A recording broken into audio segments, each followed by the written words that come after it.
Sup, flappers. All right, what's going on, everybody? We is back at it again. Beautiful day. Saturday for me. Afternoon. Nice day. I'm sorry. I was supposed to go live like 30 seconds earlier, but the music was reaching its climax. Yeah, like Naveed Khan is saying, we ain't gonna interrupt Inazuma music. All right, that's just not gonna happen.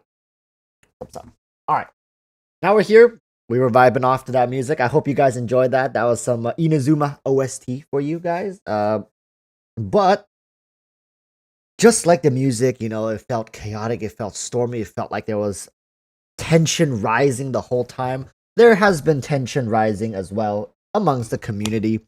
And I've noticed this more in my discussion videos, in my opinionated discussion videos, right? I never once say in my videos that I am absolute, I am all-knowing, I am almighty, or the things that I say are gonna be, leaks, or I got them from leaks, or even hinting at these are actual factual information.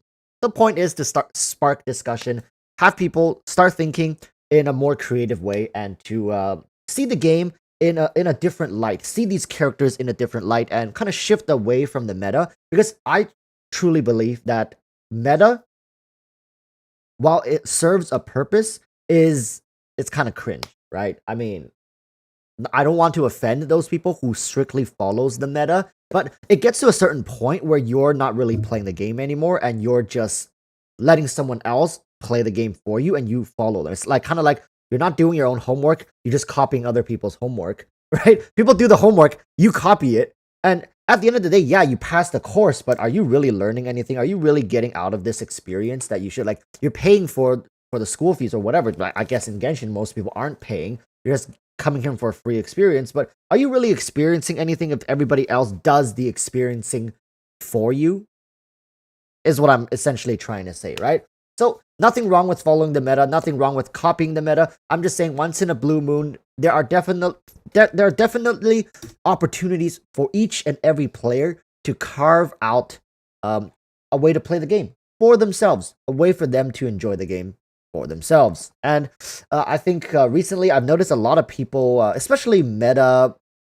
How should I put this without it coming across offensive? Because I really don't want to offend people. I really don't think following the meta is that bad. It's just here on my channel, I go a different route. And recently, with the success of my channel, I don't know if you guys have noticed, the channel has blown up quite a bit in the past month or so, and I'm starting to attract audiences that are outside of our community, like the heavy discussion people, the heavy like anti-meta people, the people who are just here to have fun, to just chill, right? We're starting to get some of those hardcore people watching my videos, and the second they come across my videos, they're like, oh my god, this guy is on some sort of illegal substance, we must take him out. So yeah. There's and now I'm getting exposed to the people. Because I'm getting exposed to those people and their comments, I'm starting to see a different side of the community where they're hating on Yoimiya. There's a lot of people hating on Yoimiya. Holy smokes, I did not know this. I did not know there was a portion of the community that disliked Yoimiya to this degree, simply because of her DPS potential. It's as simple as that. Because of her DPS potential, Hey, for the OGs, we know who that really is. Boloyaj. You can't fool me with that name. Mr. Boloyaj, now known as Kim Jong. Not gonna. So, we're gonna. Sorry, I've just been talking. Let me read some comments. Want to see what you guys think. So, Katsi Manga, welcome. I'm doing good. We're doing an early stream today, so we can talk a little bit about this stuff.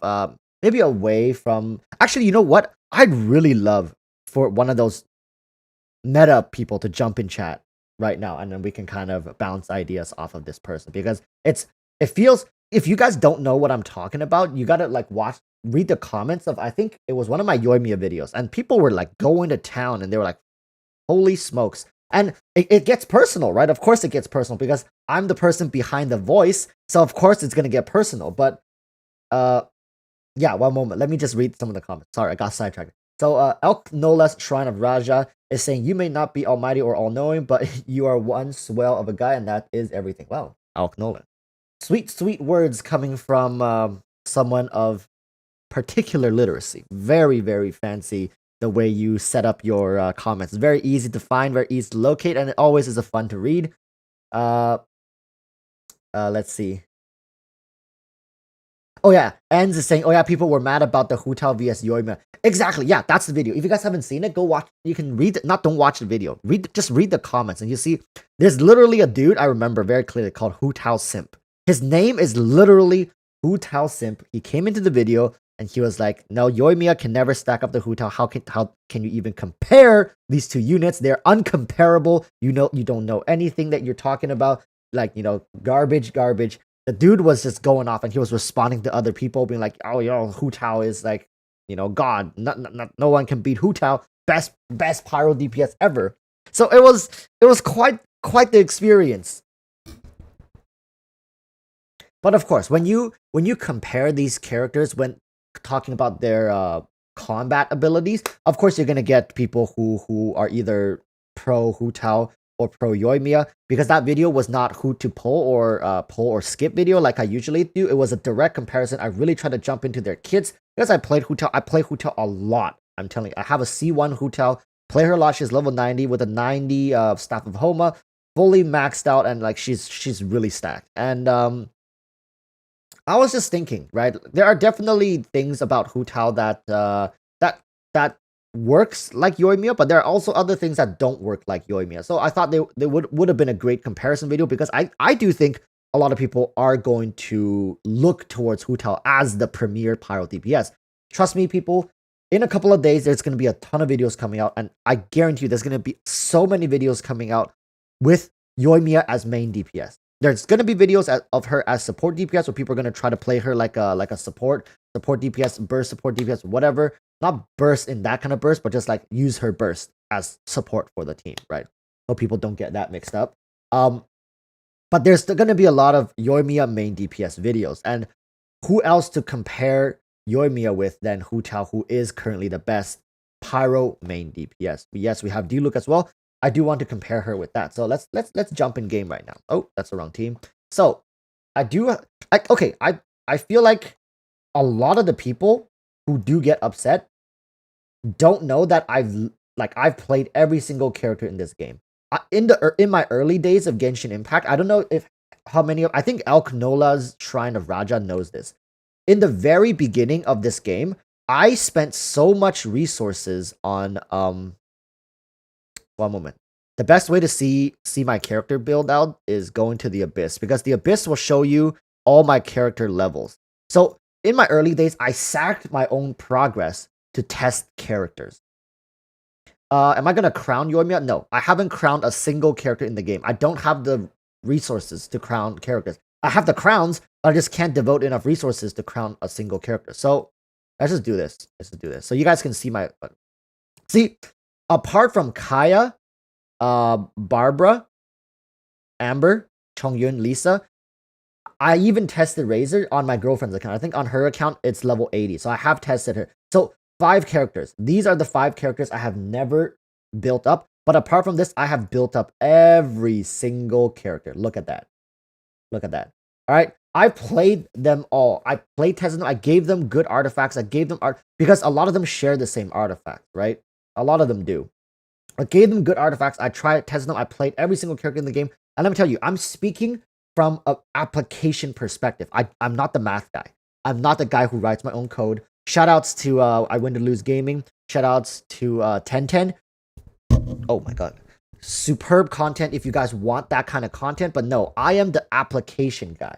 I play every single character, and they're mostly at C0 or C1. And for some characters like Kaching, Jean, who has spoofed me more times than I can count, they have constellations. But for the vast majority of these characters, they're either C0. If I can go off in my head, this is C4. I know. It's Zhongli. All right, guys, give me a break. Who isn't simping for Zhongli? C4, C1, C0, C0, C0, C0. Not gonna even talk about that. That's C6 always. C1 because I got one copy of him trying to going for Rosaria. C0, C0. Yeah. Yep. C0, C4. I don't know. Archons just love me when I'm pulling on their banners. So C4 Venti, C1, I believe, C0, and C4. Most of my 4 stars are C6 nowadays, but when I made guides of them, some of them were not C6. All right. So I don't know how to put this, but I try to share my experiences through application. How do these characters feel when I play them? Yes, I'm not saying I play them fully optimally, just like I won't be playing Yoimiya fully optimally, but I feel like I make videos, I make guides, I make these discussion videos for people who are more casual oriented because I find myself to be a casual player. Like, guys, there's a ton of hardcore, die-hard hardcore players who min-max to the teeth and all different niches. I'm just the guy who gets all my characters and I play around with them. I do some basic mechanics like Hutao cancels. Yeah, I can cancel, but I don't make it a thing on my channel where I'm like this superior player. All right. I think we should just try to enjoy the game, right? So here's the thing. For people who are just joining, we're going to be addressing some of the concerns that the meta-based players have regarding Yoimiya being a main DPS. How they think Yoimiya cannot be a main DPS or is a very lackluster main DPS and she's just a very mid-tier character simply because she has an issue with her internal cooldown and she cannot proc vaporize on every single hit. Now, here's the thing, though. If she is able to proc vaporize on every single hit, she's going to be hella broken because of the sheer number of times she can attack and stack pyro. So that's why usually I think it's like every 3 arrows or every 3 hits, she can get 1 vape or melt proc. And people are like, no, that's going to kill the character. She's not going to be able to be a main DPS. And I was kind of like talking around that, being like, well, there's definitely ways to play around it. You can use your burst skill and then use your E. And then people come in and it's like, well, she has a thing for her E. If you stack up 10 times, you get 10% attack, which scales into her burst skill. So you're missing out on that as well. But you have to understand. Oh, Boloyash coming in another time with the $5. It's okay, bye. Chat, if you see Honglei on, tell her Boloyash says hello. Don't worry, Boloyash. Consider the message delivered. All right, consider the message delivered. If I see Honglei, that is. If I see her on stream.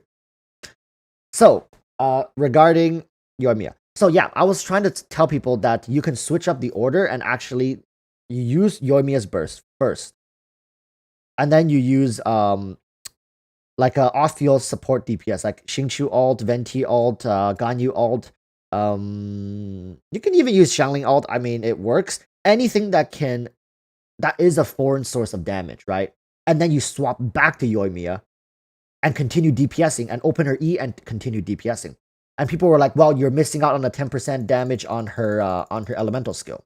So, but the thing is, they're not understanding that once you finish your elemental skill, you recharge your burst, right? You finish your elemental skill, you recharge your burst. Now you do have the 10%. So you're really only missing out on that 10% attack damage bonus from your elemental skill on the first iteration of your burst skill. And if you continue cycling it, the next time you use your burst, you will have it. You guys see what I mean? It's a little weird that like people. There's really this big concept of damage per screenshot. They're not thinking about the continuation of damage. They're rather thinking about, okay, how do I get that beautiful chef's kiss screenshot and completely disregard the entire process of dealing damage. Dealing damage for the most part, even for people like burst DPS, it's still continuous. It's damage per second, every single second, right? And if you want to put a time frame on this, then we can kind of start to calculate and evaluate different characters' DPS windows. So for example, if we put a 10-second window, there's going to be characters that perform better. If we put the window at 20 seconds, 30 seconds, 40 seconds, 50 seconds, 60 seconds, they're like burst DPS. Let's say if the DPS window we're calculating is literally 5 seconds. then burst DPS characters are of course going to top that list because it's 5 seconds. Within 5 seconds, burst DPS that's literally their world. 5 seconds. But what about 10 seconds, 15, 20? Sustained DPS, right? The sustained DPS characters, the Fischls, the Albedos, like, right? Even the Hu Taos, I think can fall into a more sustained DPS. The Xingqius, the Yoimiya, of course, is falling into that sustained DPS. You need to keep rotating her skills. It never stops, people. It never stops. Even when her skills are on CD, she's giving buffs to the rest of her team. Yoimiya is going to be a great character. If we looked at Hu Tao's talents, because Yoimiya has a talent where I believe if her burst skill is on cooldown, I think it's her burst skill. If her burst skill is on cooldown, she gives attack percentage to all her teammates. Just like Hu Tao, when her elemental skill, right? Elemental skill is on cooldown, she gives crit rate to the rest of her team. Now, is Hu Tao a freaking support character? Support DPS? No. It's just that we realize Hu Tao's gonna have downtime, right? Hu Tao has to have downtime. So during her downtime, she is not dead weight. She still helps out her team, which is great. I run Hu Tao with Ganyu sometimes. Holy smokes. Really, really good. These are main carries with slight support capabilities in their kit. Doesn't make them supports. I was going down the train of thought being like, hey, for people who really want Yoimiya to be good, to be a main carry, here are viable options for her to be a main carry. So, Lelouch Lamperouge, a great name, says planning to run Yoimiya with Venti 4 Emblem plus Kazuha Viridescent plus Bennett. Not even trying to vape. No need of 1.5 Kazuha Viridescent Shred and about 35% boost is enough. Damn right, Lelouch. Right. So think about Yoimiya as that sustained DPS. You don't really need reactions to make her work. She just from pure number of hits, she's gonna be really solid. All right. Let's continue. So Balbaneth, this is for me. It's her kit that works against her. It doesn't flow or felt that good, unlike other characters. It feels like a mess. I understand that. It feels like miHoYo doesn't want Yoimiya to be on field, right? It feels like that when you play her. It feels like miHoYo wants you to use her elemental skill, like do your machine gun thing, burst, and go work on other characters, right? Let other characters take the field and apply the damage and do whatnot. But at the same time, it just feels like, and we haven't even touched on her second charge attack yet. It's so weird. It's so bizarre. I understand. Like, trust, guys. While yes, I am shining praise on Yoimiya right now, I'm not trying to ignore her flaws. It's just right now we're trying to look at the good to see how we can fix this, right? We know everybody knows her problem. Her kit is kind of all over the place in some parts, and we're like essentially, can we ignore the bad parts and just focus on the good parts to make her shine, right? Can we ignore her second charge attack completely and try to bypass the issue with the elemental skill boosting attack percentage and kind of reverse the order of the skills, but still getting more damage out of it just by simply of sustaining DPS, right? We're trying to sustain DPS and using more supports in her team to facilitate her in a more damage-oriented build. I'm not saying it's better. We're thinking right now, right? That's the whole point of these videos, of these discussions. We're thinking. We're trying to be creative. We're trying to have fun. We're trying to see, hey, I don't know if you guys have seen my machine gun Fischl team. Let me show you guys my machine gun Fischl team. I used to run this team on Fischl, and it's a lot of fun. Machine gun Fischl. I'm thinking of running it on Yoimiya, but maybe a little bit of variation. So it's Fischl, it was, where's Xingqiu and Bennett and Albedo. Where's my boy Albedo? Listen, people. This is I mean, for people who have Xingqiu and Albedo, you guys kind of know where I'm going with this, right? You drop Albedo's E, you drop Xingqiu's burst, and then you just use Fischl and go bam, bam, bam, bam, bam, bam. It's so cracked. This team is so much fun. And this is one of the only just Unga Bunga teams I've ever ran where you just it's it's just mindlessly mowing down enemies. All right. So Travis L is asking Hu Tao or Ayaka Walrus. Okay, Travis. Here's the thing. When we're talking about DPS and what I truly believe from the bottom of my heart, speaking with no biasness, bottom of my heart, who do I think is going to end up on top when it comes to DPS, right? As a pyro carry, Hu Tao. I'm not so delusional to the fact that I think Yoimiya, in her current state, can stack up against Hu Tao. I am not that delusional. I'm not at cope. I'm not on copium. I'm not capping you guys. Hu Tao is going to be stronger. I do think so. And okay, here's the kicker, right?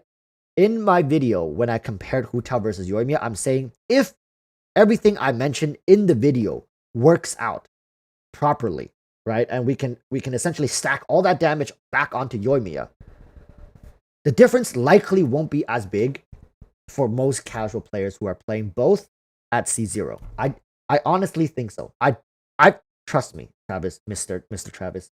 I have seen some Hu Tao gameplay that are questionable at best. At best. All right? I'm just going to say it right now. Yoimiya is going to be an easier character to pilot than Hu Tao, because watch this. Imagine if this is Yoimiya. This is the extent of Yoimiya's gameplay, guys. Right here. Are you guys ready? Ready? E. Oh, go, go, go, go, go, go, go, go, go. You guys hear that? You guys hear that? This is peak Yoimiya gameplay. Peak Yoimiya gameplay. Right?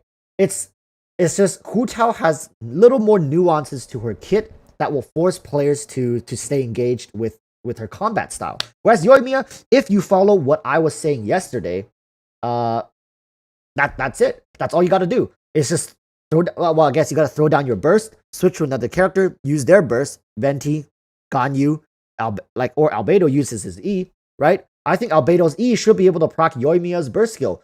Guess what? I think they're both on a 2-second cooldown. Are they not? Wait, am I tripping? Transient Blossom can only be generated once every 2 seconds. Look at it! Albedo! Support! Look! Oh, you know what? I'm just gonna do Yoimiya, Albedo, Bennett, Zhongli. Done! What's wrong with that team? What's wrong with that team? Right? We are theory crafting people. People who have Albedo, he's gonna make a great support DPS to Yoimiya because it's E. 2 seconds, right? If I remember, Yoimiya's burst, 2 seconds. 2 seconds. They're both 2 seconds. So this is gonna proc on cooldown because of Albedo. It's just Albedo doing Albedo things. Look at this range, right? Totally fine. I mean, for people who don't have Albedo, that kind of sad, but doesn't mean it's gonna be good. I'm just saying it's viable. It's viable. We should give it some thought, right?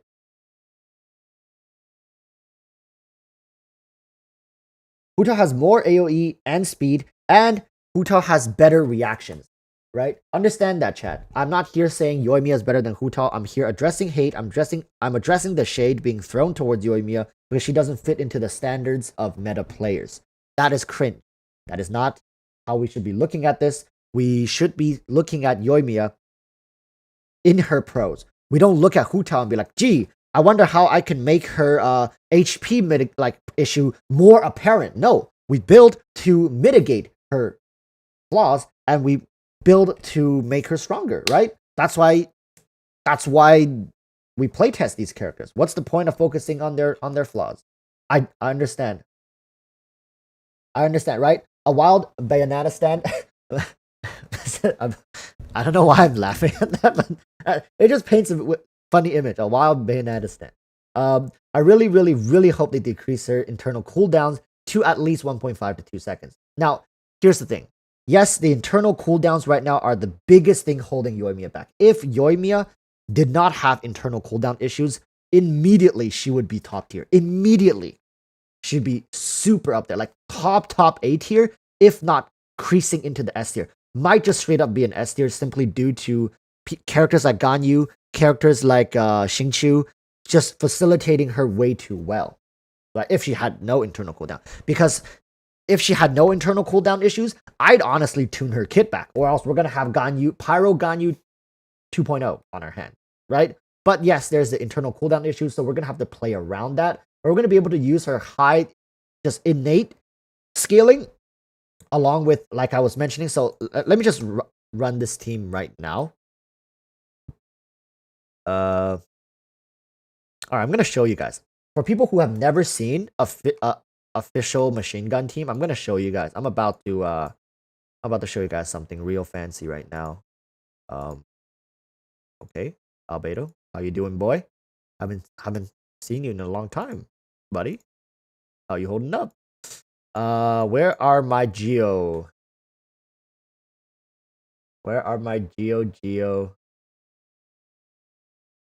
Do I not have a Geo?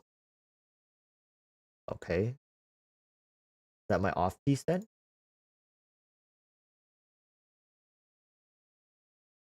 I remember I had a defense percentage one. Yeah, I have a defense percentage one for Albedo. What did I run for Albedo before? I really can't remember. What did I run for Albedo?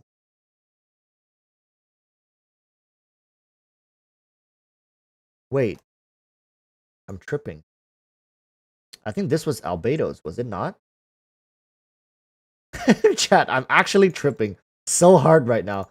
Jeez, I can't remember the last time I actually built Mr. Albedo. Do I have another geo damage cup? Geo damage. Okay, I mean, I'll take this one, I guess, but that's kind of a scuff. I get the 15% geo damage bonus. Alright, so my Albedo's talent is level 6. Weapon is Festering Desire, but because we're running a special situation here... Wait a minute.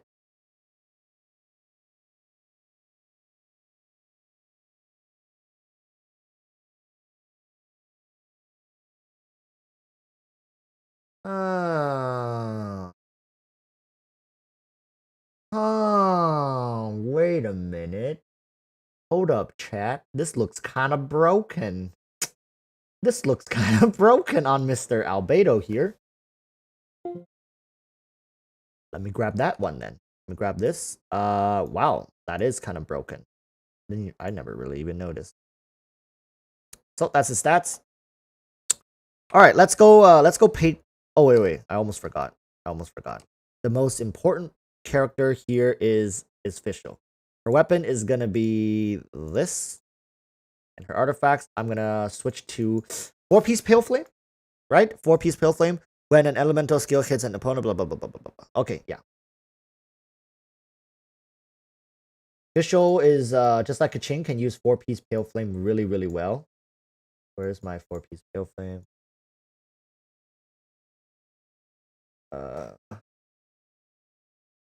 Physical damage Goblet, and the 4-piece is on Xiangling right now for some reason. So, all right, 65, 192. Nothing too stacked, nothing too crazy.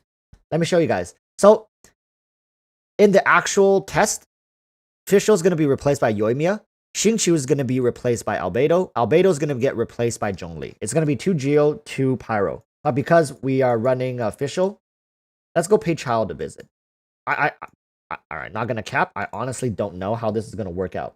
Flowcat says, "Hey, sup Wars, what's up, dude? We're kind of theory crafting Yoimiya. Like we were talking about some of the Yoimiya hate and some of the you know, the cringy meta focused whatnot, but people. But now we're trying to dive into machine gun Yoimiya. We're trying to dive into machine gun Yoimiya to see how viable a machine gun playstyle is going to be. And of course, we have our favorite character Child here. Hello, my friend.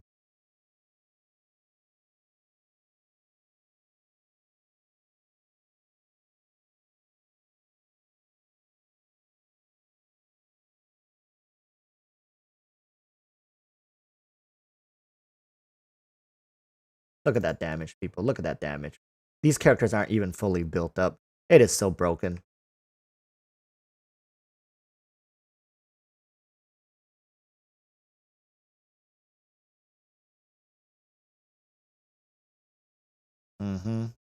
Child. Gotta start stacking up our burst skill for phase 3.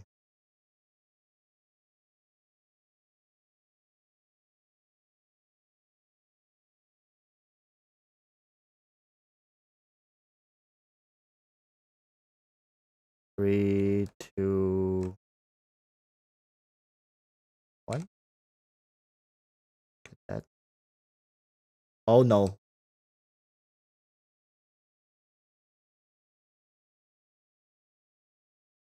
Step up, boy. Come into my zone. Alright, guys. Yes, I know I'm not proccing the Pale Flame. I'm trying to save everything for phase 3. Alright, I'm gonna save. I saved everything for phase 3. Let's try this out. Come on, don't be shy now, child. Alright, people, imagine if this was Yoimiya.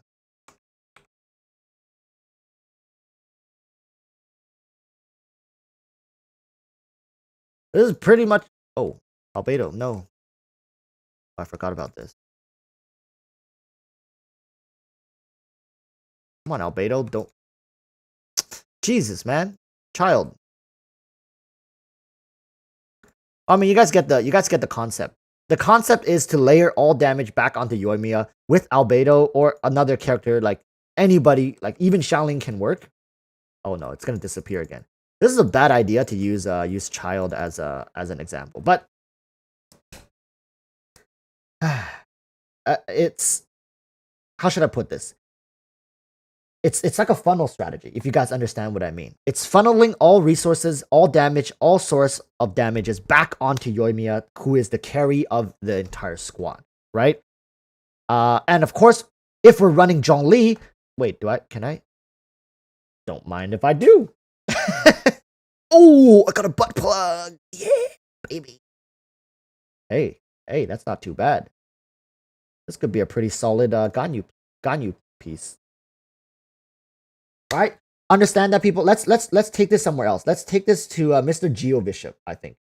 Let's take this to GeoBishop. So Balbaneth is saying it's what I do with Eula. So exactly. It's not too complicated. It's just a funnel strategy, people. It's just a funnel strategy, but I think for Yoimiya, this is definitely gonna be one of the best ways to play her. Definitely. Not the best way, but one of the best way. Alright, let's stack up some burst skill.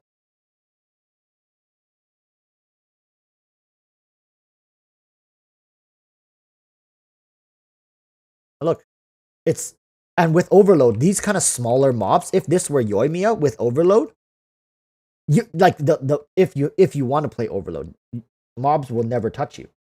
For smaller mobs, they'll never reach you. All right, so let's try it on this guy. I don't know if he's gonna be able to survive.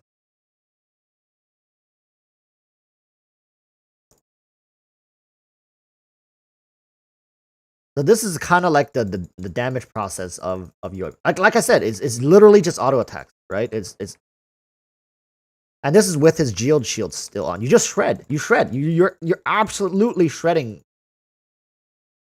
anything. Oh, it's I can already tell it's gonna be like very free to play friendly. This is gonna be very free to play friendly, and Yoimiya is gonna be running so yeah, Overload. Malik Smith is saying Overload only works on smaller mobs, really. Yes, and I think that's the beauty of Overload, especially with the bow character, is especially if you're fighting smaller mobs, you're untouchable. If you're fighting bigger mobs, they also don't get affected by Overload. They don't get knocked away, right? So you don't worry about that. And now but if you're running the 4-piece witch set, you get that 40% extra bonus. You get that extra 40% bonus. And that's probably one of the... Not only do you get pyro damage bonus, you also get it by 15%. You also get 40%, right? So, elemental skill increased by 2% bonus by 50% of its starting value.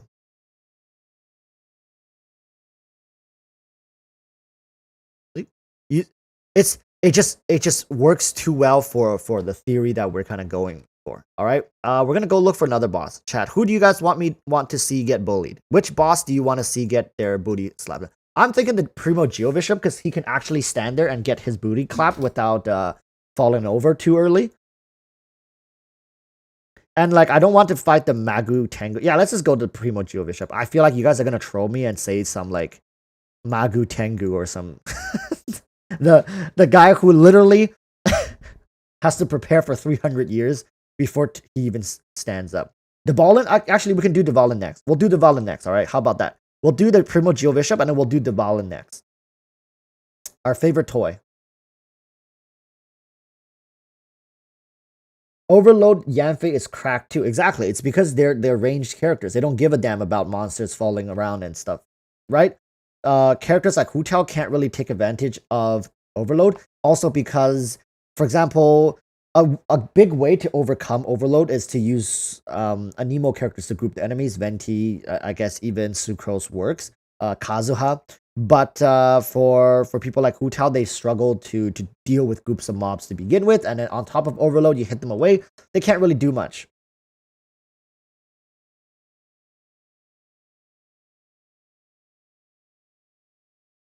Lelouch is saying, for Crimson Stacks doesn't work with Yoimiya. Yoimiya's E cooldown is 18 seconds. Well, then you lose out on that stack. It's good. She still takes advantage of a huge portion of that kit. She's still taking advantage of so much. There's so much benefits that yeah, the fact that she can't get that second stack, that extra stack it's okay. It would be better to get that extra 15%, but you know, at the end of the day, it's all good. It's all good. All right, this should be peak damage. I'm gonna use everything here. God, I need some crystal. Give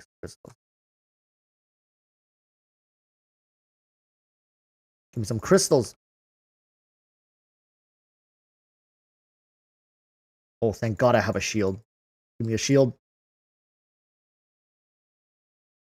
Okay, I mean, the damage isn't broken. It's not like earth shattering damage or anything, but it's pretty solid. I mean, I do think it's really solid.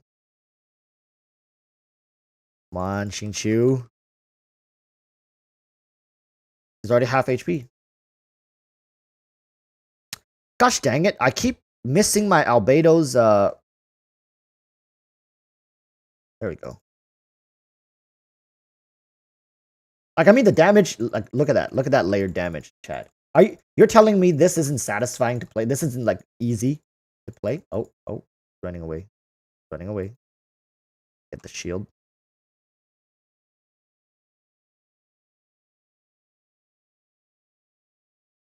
This has got to be one of the easiest, most free-to-play friendly ways to enjoy this game. No cap.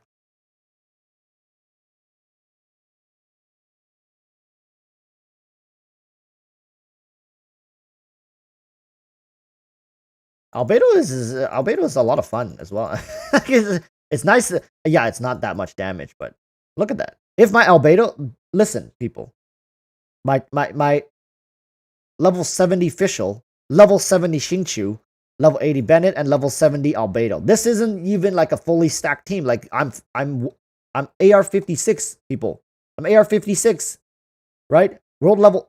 Wait, world level 8. Okay, yeah. World level 8. I'm world level 8 fighting them with level 70 characters, and you know, yeah, like it's not one-shotting them like some of the other characters can. But if I level all these characters up to level 90, level up their talents a little bit. What are their talents, to be honest? What is my official auto attack talent? Level 6. Xingqiu's really nice. Bennett's really nice. Albedo's kind of level 6 as well, right? Well, I mean, I'm capped because I'm still sitting at Ascension 4. But here's the concept. You can take this and make your Yoimiya absolutely cracked out of her mind. It's so much fun. I'm gonna have a lot of fun with this combo. All right, let's go take a look at Violin now. Let's go take a look at Violin as requested to see how this shreds Violin.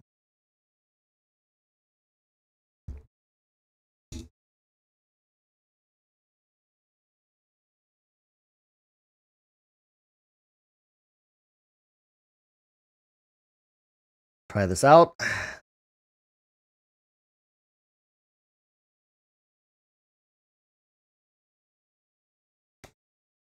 Okay, and we don't have Geo Resonance. We also don't have Pyro Resonance, people. This team has no Geo Resonance and no Pyro Resonance. But with Yoimiya, Zhongli, Albedo, Bennett, you're gonna have Pyro Resonance and you're gonna have Geo Resonance. So think about that as well, right? We have to take that into consideration. Why did I activate that? It doesn't even reach him. Can I? No, I cannot. Too weak.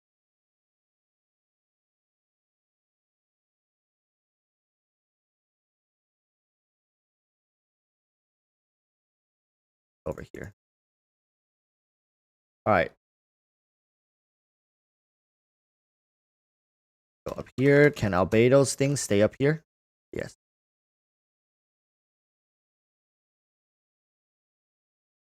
Okay. I mean, it's not like earth-shattering DPS or anything, but I mean, listen, chat. She's level 70. Give her a break.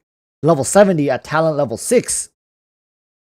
I guarantee you, if she was level 90, that Violins dead right there. If she was level 90 right there, like, I don't even need Albedo to be level 9. If Fischl was not even level, maybe level 80, Ascension 6, level 80, with like level 8 talent, Violin would be dead. Get me out.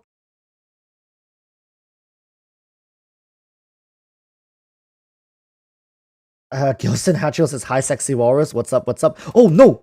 No. What happened? What happened? No. Oh, no, my Fischl. My main carry.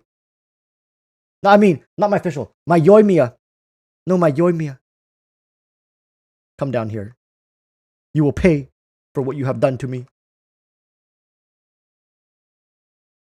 Oh, that's not good. Over here.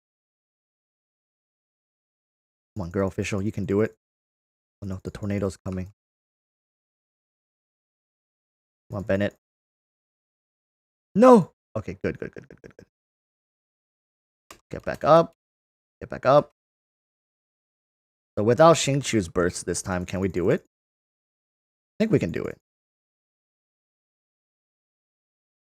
2 rotations. I'll take it. 2 rotations, Violin with level 70. I mean, ideally, we will want more damage, but the thing is, my characters are not properly built. I can't funnel enough damage into Fish.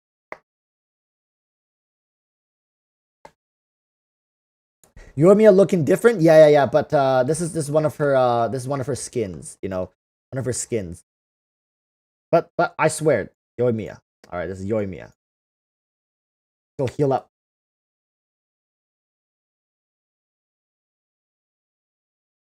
Isabel Illustrates is saying, do you think it would be better to do a reaction team or auto attack team for Yoimiya? Oh, one moment, the message got.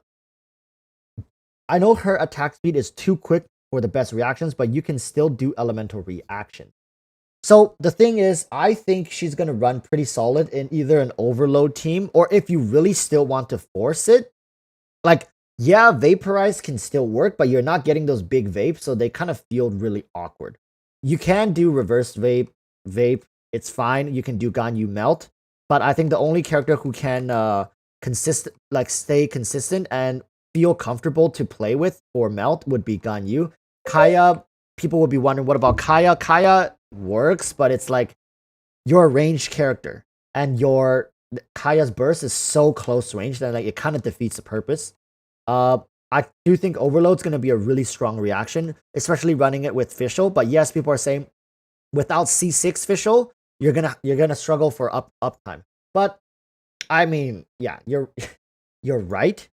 But I mean, it's not like it's unplayable. People are just saying it's most optimal when Fischl is at C6 because you need the extended Oz duration, right?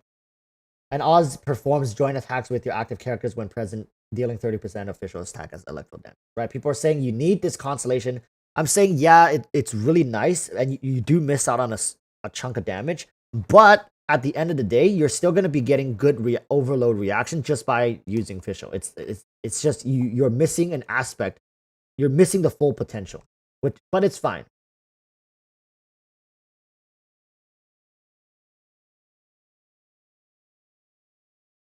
So Elk Nola Shrine of Raja is saying, it is my belief that the issue of internal cooldown is being utilized as a crutch for overreaction and thus being blown way out of proportion. I think so as well.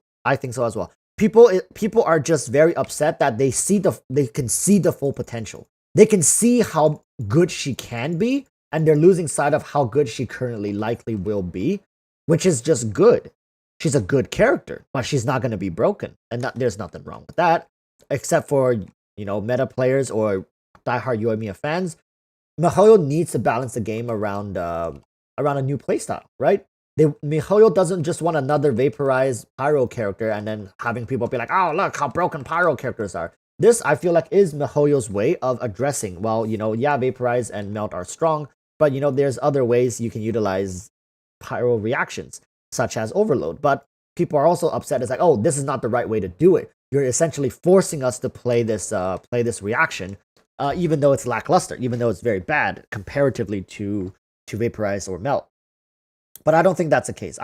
People keep saying, oh, you keep kissing up to miHoYo, you keep, but I honestly, if I were to design it, yeah, if okay, understand it from this. miHoYo can't spend too much resources redesigning an entire reaction. But what they can do is build new characters around existing reactions and having new characters play into them. And I think Yoimiya is the start of that. And every time miHoYo does something like this, I find it's like they're half testing the waters as well as they're trying to see player reaction. So if you really don't like what they're doing with Yoimiya, and even after you test her and you see people's gameplay of her and people talk about her, you're like, oh, you know what? Still trash, still really bad.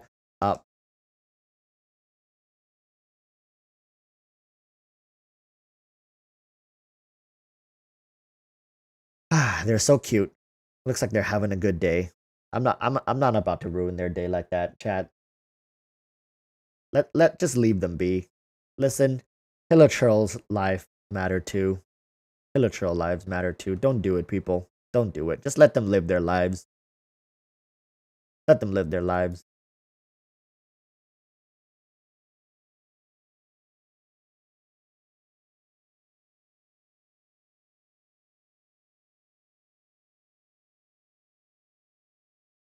Oh, would you look at that? I spared the Hilichurl's lives and took a detour. Instant karma rewarded me with exquisite. Yo, what? Yo, did you swim over? No. Yo, where you guys coming from? Where you guys coming from? Listen, I don't want to. Chat. I didn't want to do this. All right, I did not want to do this. I did not do this of my own calling. I was hunted. That was self-protection. And what you know? Another exquisite chest. Good karma. So, Asakuna says, I think C2 Beto would be better than Fischl because more AoE and Yoimiya already has single target. Okay, the thing with C2 Beto would be that the shield just gets cracked too easily. I find that Beto shield, like, it doesn't last too long. It's serving dual purpose as applying electro as well as protecting you. So you need a really well built Beto for her shield to not break. But at the same time, for Fischl, you don't really need Fischl that well built up because you really just need Oz. You don't really need Fischl herself. The Flowcat is saying, yeah, we don't need more busted units. Happy that miHoYo is good at balancing. Yeah, like, I mean, really point to most of the previous 5 stars, the last 3, right? Like, we got Eula, Kazuha, and currently Ayaka. They're all really good characters. Eula doesn't break the game. Kazuha doesn't outshine Venti. He actually opens up a whole new avenue of playing the game. Really, really solid character. Yeah, he's really good, but he's not broken. And then we have Ayaka. Yeah, she's, again, a very particular way to play the game with her burst skill and, just single, well, not single, but like mostly just in that one zone, you're literally shredding everything. But, there's drawbacks, right? It has short range, it barely moves, and for any enemies that are you cannot CC and they dash around like I don't know, child, you might run into some issues. You might miss your burst.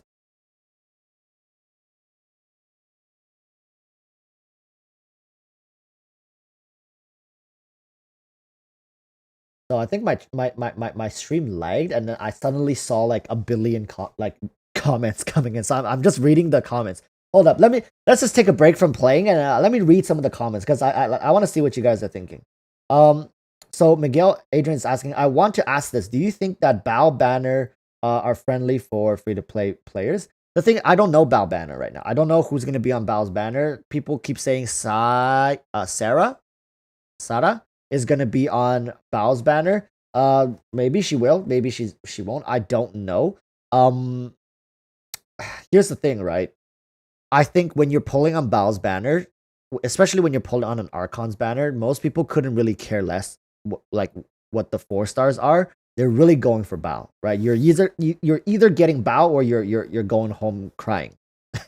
That's just how it's gonna be. So I'm sure Mihoyo is gonna put some enticing characters on it, but I wouldn't be surprised if Mihoyo makes the 4 stars kind of average or even bad because they know Bao is gonna sell. But if Mihoyo really wants to bring it home, they should put some pretty decent characters on there, right? Hopefully a Bennett. They're not gonna put Bennett on Bao. They only put Bennett on banners where they think people are gonna skip.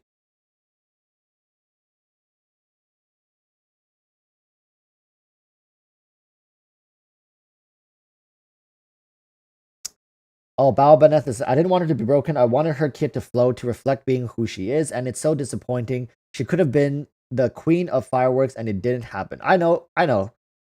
It feels kind of bad when you expect a character to be one way and you see all the potential there, but Mihoyo chooses to take her in a different direction.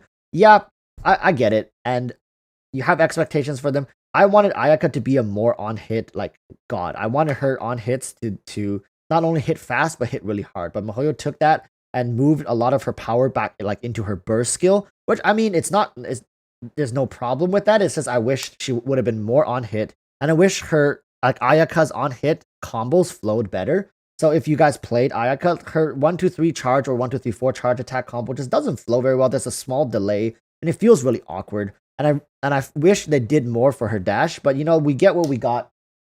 I think it's fine. She's good. I definitely have ways to play with her. It's just, of course, we all wish some characters could be better in certain ways, but that's just part of the game, man. That's how Mihoyo makes you keep pulling. That's how they keep getting you to come back and pull for more because there's always that itch that is not satisfied. Am I wrong? There's always an itch that's not satisfied. Except for Kazuha owners, Zhongli owners, mostly Venti owners. Then all your itches are scratched. Mr. Flowcat, how's your C6 Kazuha?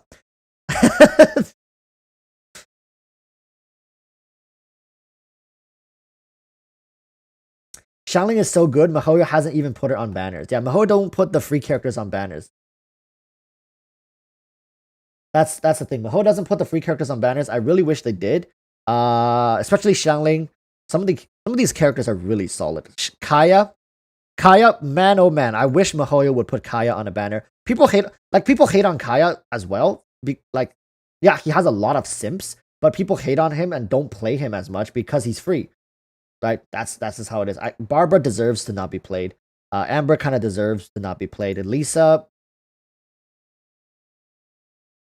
I swear, most people who even play Lisa are like plays her for the wrong reason. And I stand by that. To the day I quit this game, I stand by my words. Most Lisa mains don't play her because of her combat abilities. Right? Really wish Mihoyo would give more love. Like I would pull for Xiangling, but I think my Xiangling is max.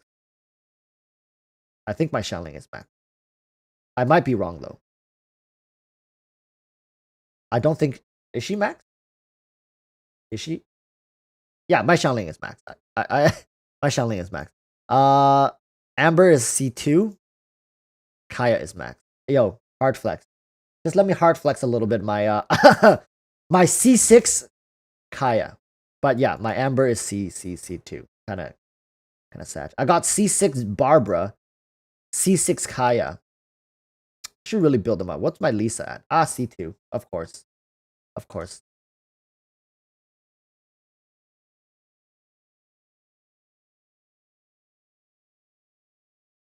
I mean, these characters are all really good, right?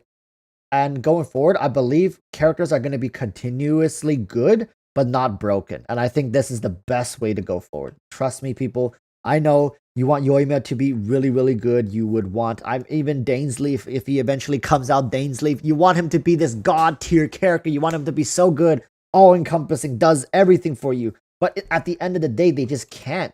Like, realistically, it's not healthy for the game. It's not good. for game development. It's not good if word gets out like, well, characters just keep getting more broken and broken, right? Nowadays, when people ask me like, oh, how are the new 5-star? I mean, they're all good. It's really preferential.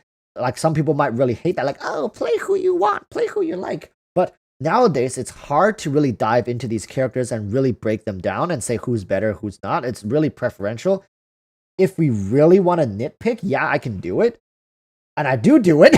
I do it for views sometimes. But hey, it's gotten a lot better. I would much prefer this timeline where we can talk about the fine details of certain characters to edge them on top versus the Ganyu timeline. If Ganyu set a precedence for character going forward, I don't know, man. I don't know if I'd still be playing this game, to be honest. Like, with the amount of power creep that would be happening, if Ganyu were to be meta, like, oh, after Ganyu, who was it? Zhao had to beat Ganyu, and the next character, Hu Tao, had to beat Zhao, and then, oh, what? Eula comes out, has to beat Hu Tao, and then Kazuha, oh, support DPS, but still has to out DPS, Eula, and Ayaka has to, like, that's not a world we want to live in, right? People, like, please, be real.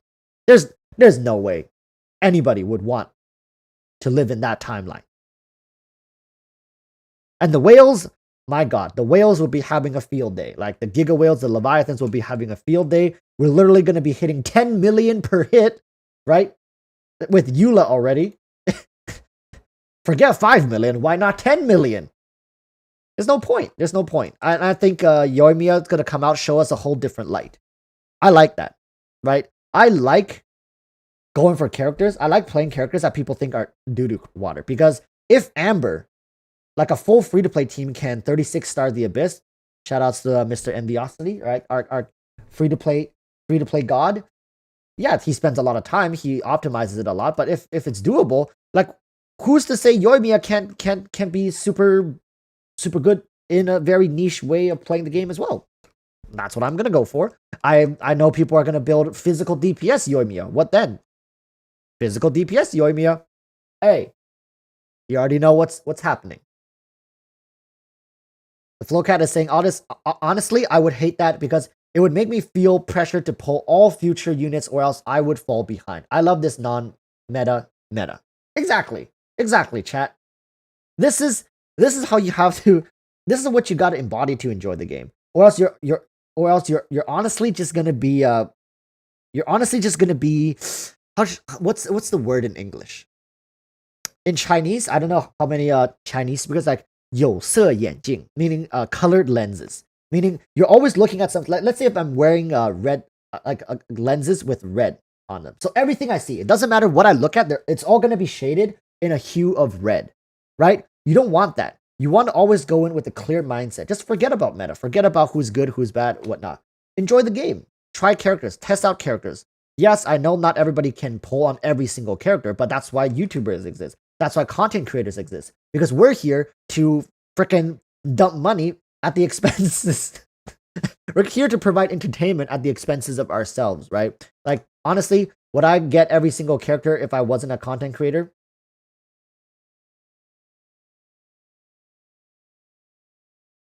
That's a bad example.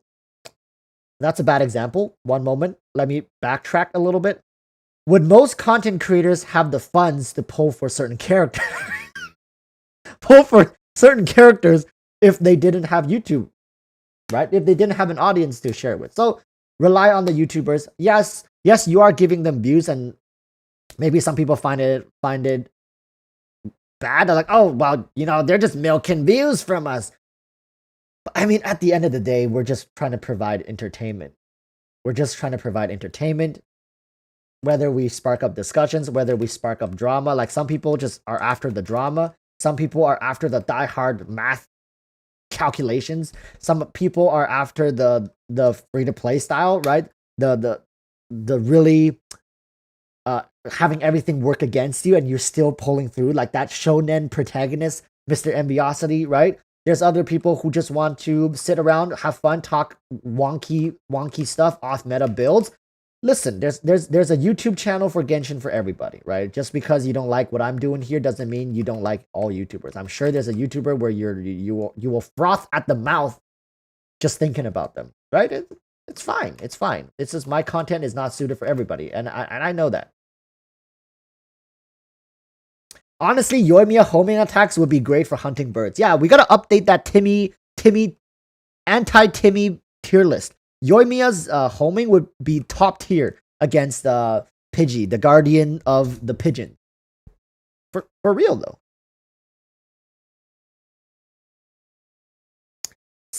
Seranimator says, I actually like that they're making more fun and experimental characters, as well as making the other reactions more relevant. Right? If Yoimiya were just another vape, melt, pyro DPS character, honestly, I wouldn't be as hyped up. I honestly wouldn't. I'm really only excited for Yoimiya right now because she can't do that. Really. And I want to try my best. Yuzu says, hi, Varlos. Thank you for noticing me. And this is day 1 of joining your live stream. So Yuzu here is on a challenge. I think this is what, Yuzu? Is this day 11? Is this day 11 or day 12? Yuzu here has been commenting on all my videos saying this is a day blank of enjoying or watching Walrus content. So Yuzu, welcome to the live stream. This is the first time to the live stream. I am a little bit weird, but hope you can accept my weird cringy side as opposed to my more usual, more composed side in my YouTube video. Today is day 12. All right, today's day 12. Let's see how long this can go. I wonder if we can get into the triple digits. I haven't commented on the Sayu video yet. That was just a quick reaction video. All right, chat. You might be wondering what the hell was I doing up at 3 a.m. in the morning? Listen, people. I was just, man,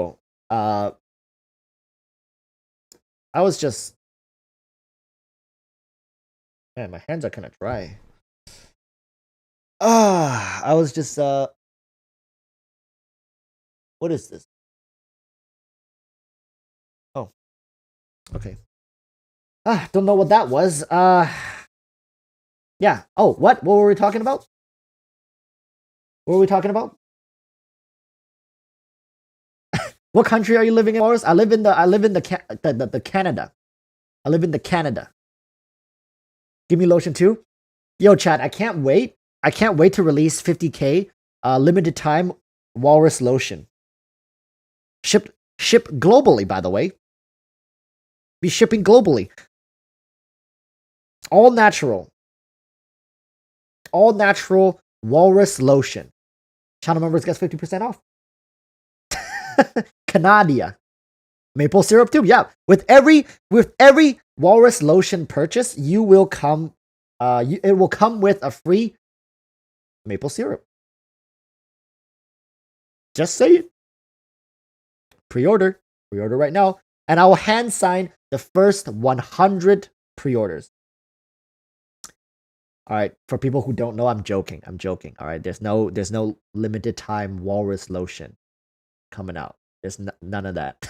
Don't be like, where's the link? Where's the link? It doesn't exist. At least not yet. We'll see. Oh, it smells so good. Oh shit, for a second I forgot I was streaming. Damn. Bad habits. You know, when lotion gets on your hand, you kind of forget about everything else. We demand a link. Not yet. We're only at 30, 32? Is it 32k? Man, I'm starting to lose count of my own sub count. I think after I reached 20k, 25k, I stopped looking at it. I prefer to read comments and do stream now. I look forward to streams and talking with you guys like this more than the sub count anymore. I think I've already built a big enough community where I think any more people, I wouldn't. Even nowadays, I can't respond to a lot of the questions. If we're having a pretty stacked stream, I can't answer most of your questions, and that's already pretty. It's getting to me.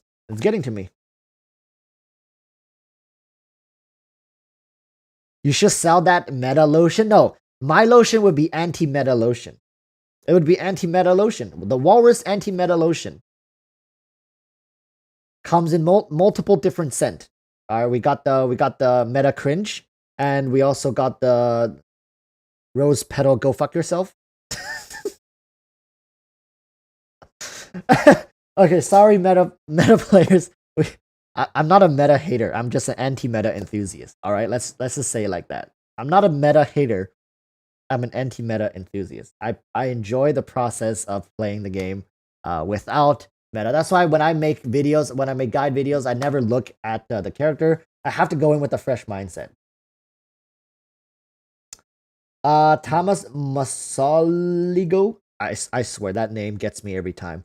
Is asking, are you going to be doing viewer summons for Yoimiya banner? No one has asked so far. So no one has asked me to do Yoimiya summons for them so far yet. So I guess for Yoimiya we're going to be okay. But I do anticipate Bao might have a couple summons. We might.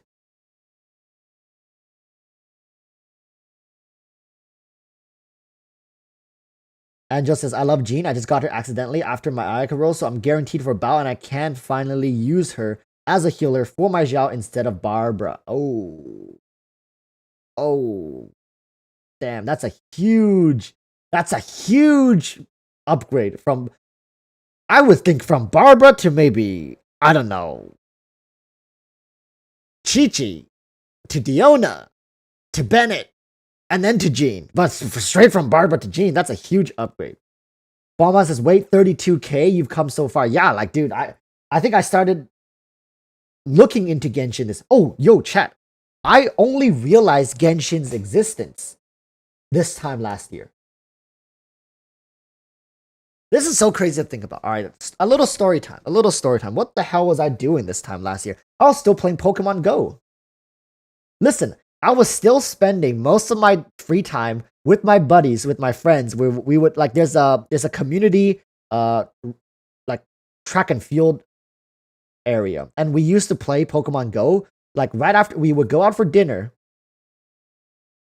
we would go out for dinner, and then we would all go to the park. Like, there was 6-7 of us, and then we would play Pokemon Go until literally 10 p.m., 11 p.m.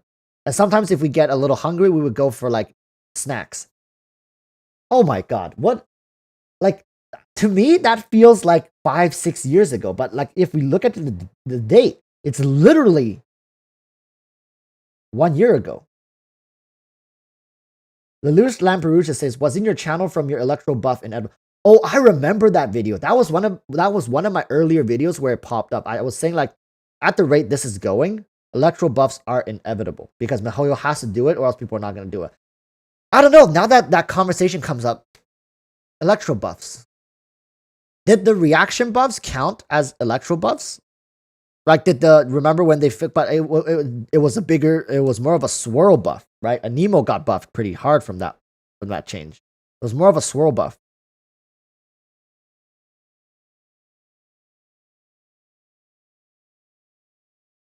And just as I still haven't been cursed with Chi-Chi, hoping this doesn't jinx me now. Chi-Chi will always find you at the most inconvenient time for you. For you. Pokemon Go, yeah. This time last year I was playing Pokemon Go. I was playing what else was I doing? I played some League here and there.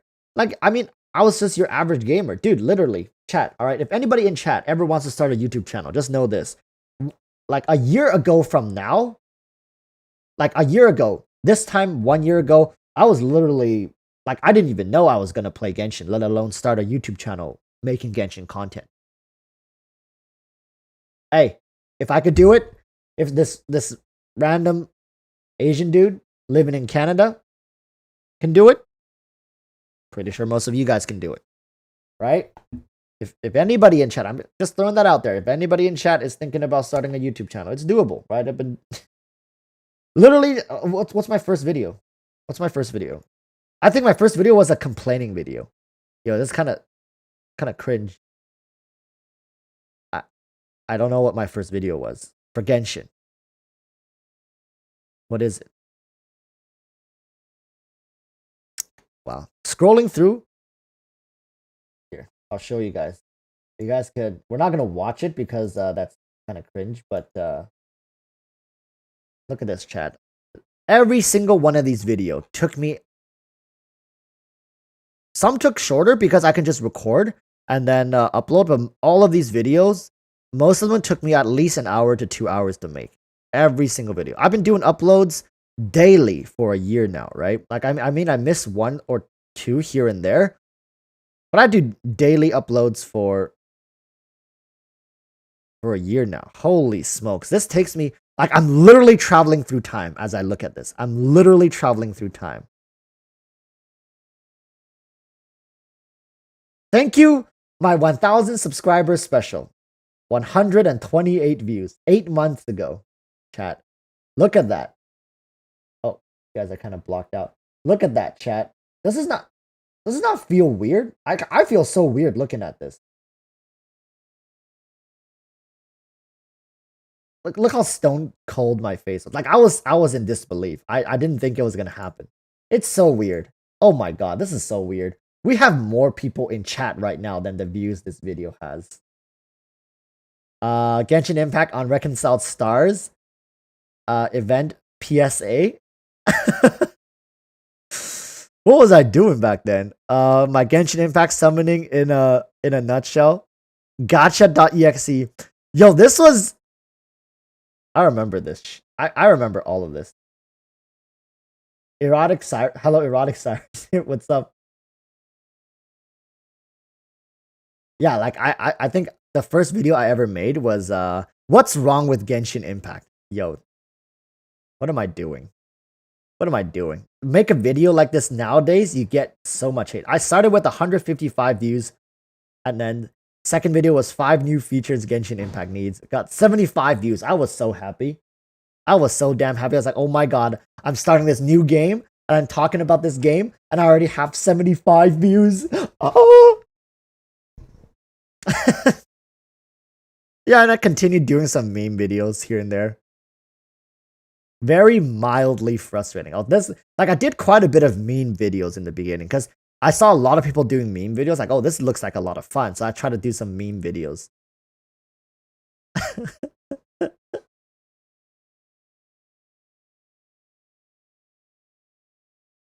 Steven McAllister says, I think you came in a really great time where a lot of the more popular content creators just weren't putting out content because they were burned out and we were all desperate for something to watch. That shouldn't diminish anything for you, though. You do a great job. I mean, okay, I'm not going to say I make like high quality content because let's be honest, if you're releasing a video every single day, how high of a quality can you really make your videos realistically while working a different job? Like, I literally, like, right now you guys don't see it, but I have tabs open on this side monitor of my actual job, which after I finish this live stream, I have to go write 3 different contracts for my client. So, like, how realistically speaking, how high quality can my content really be without really just hurting myself physically, right? Trying to get good content out. I mean, I don't know. I think, like, thank you for saying that, Steven, though. Like, yeah, I came in at a really good time as well, right? I came in at a really good time. I made a ton of different types of videos, and I'm not gonna lie, a lot of my success is owed to the wallet archon, the wallet archons. If you guys don't know who the wallet archons is like they ran so many giveaways for me in my earlier in my earlier days. Like, one of them is already kind of away from the channel now, but we still talk about him. Mr. Sacred Kid, I know some of you guys may remember him. Some of you guys probably have no idea who I'm talking about. Oh, of course, we've got people like Tiny Tabby. We got people like Huang Lei. We also got people like the Flowcat, Mr. Flowcat. You guys already saw him multiple times in this live stream. They're the foundations of helping me be able to not only promote myself, but give back to the community a lot more, right? Without them, I'm not going to say I would have never become, this big, but I do think that it would have taken much, much longer. So very lucky. Not going to say I wasn't lucky. I got really, really lucky, came across these amazing, amazing people. And yeah, going forward, what's the plan? I don't know. Like, I literally just scrolled through almost a year's worth of content. Remember, every video is around 1 hour. Every live stream, if you see a live up here, it's 2 hours. Man, I've been spending so much time doing this. It's weird. It's also weird to see this number. So damn weird to see this number. I don't know if you guys can relate, but like it's so weird seeing like 32.5K. I remember when this number was like 800 something. Or like 1.7K, 2K, but 32.5. God damn. What is happening?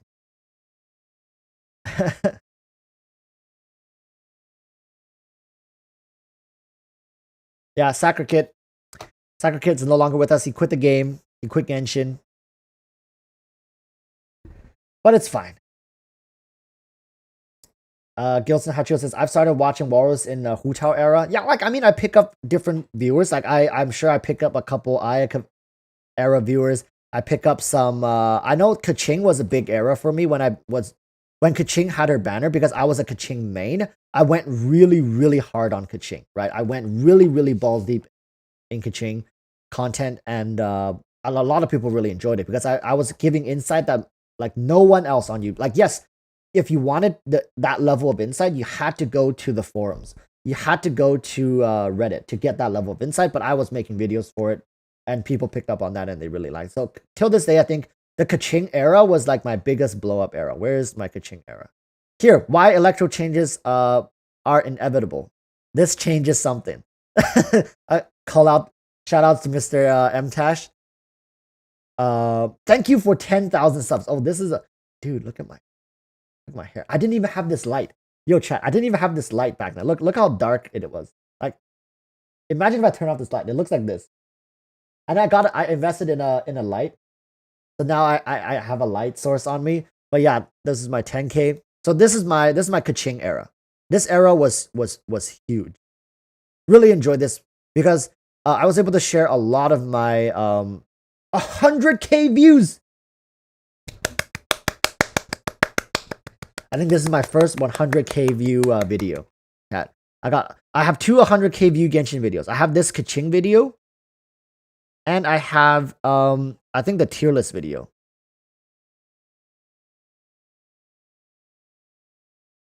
Oh, one moment, guys. I have to take this call. I have to take this call. This is from work. I have to take this. I'm gonna mute the mic. You guys can see me call, but you guys can't hear what I'm saying.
So what happened?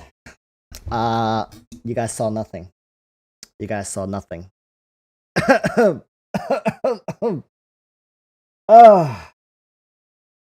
Nothing happened. Nothing happened. I'm running into some issues though. Go back in the game. Running into some issues with certain documents. I just don't know how some of this technology works, to be honest with you guys.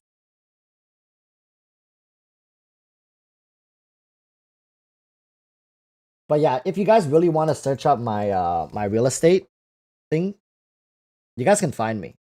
But I'm gonna tell you guys how to do it because I don't know, because my company comes up. So people will find my company address and it gets really awkward. So no. You guys, I won't tell you guys how to find me. Yeah, anyways. I mean that's pretty much it. Like today, I said most of what I wanted to say. Why is there a bar at the bottom? I see a bar at the bottom, but you guys don't see it.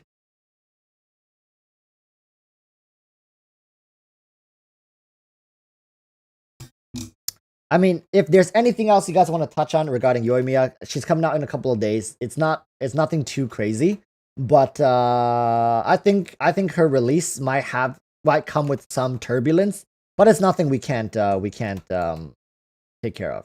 Should be fine.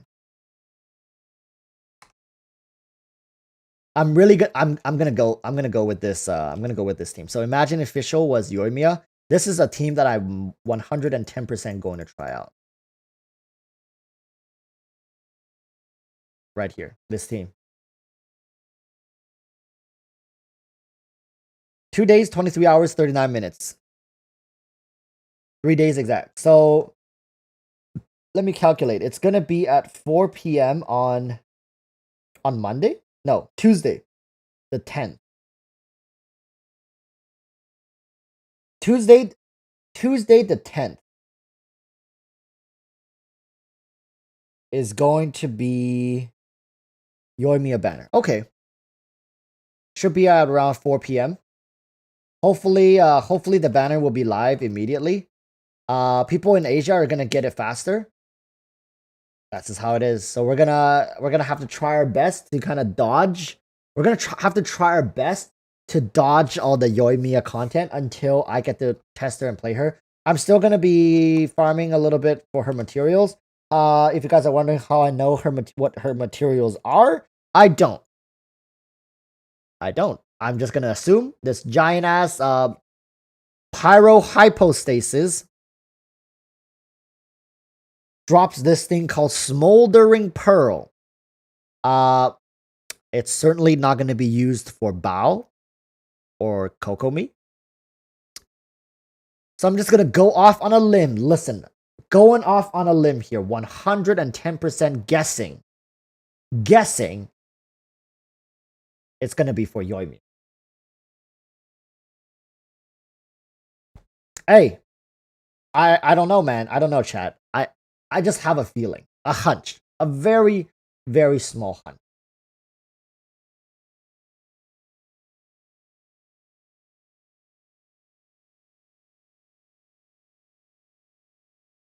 Naku weeds. I don't know. I just been collecting everything.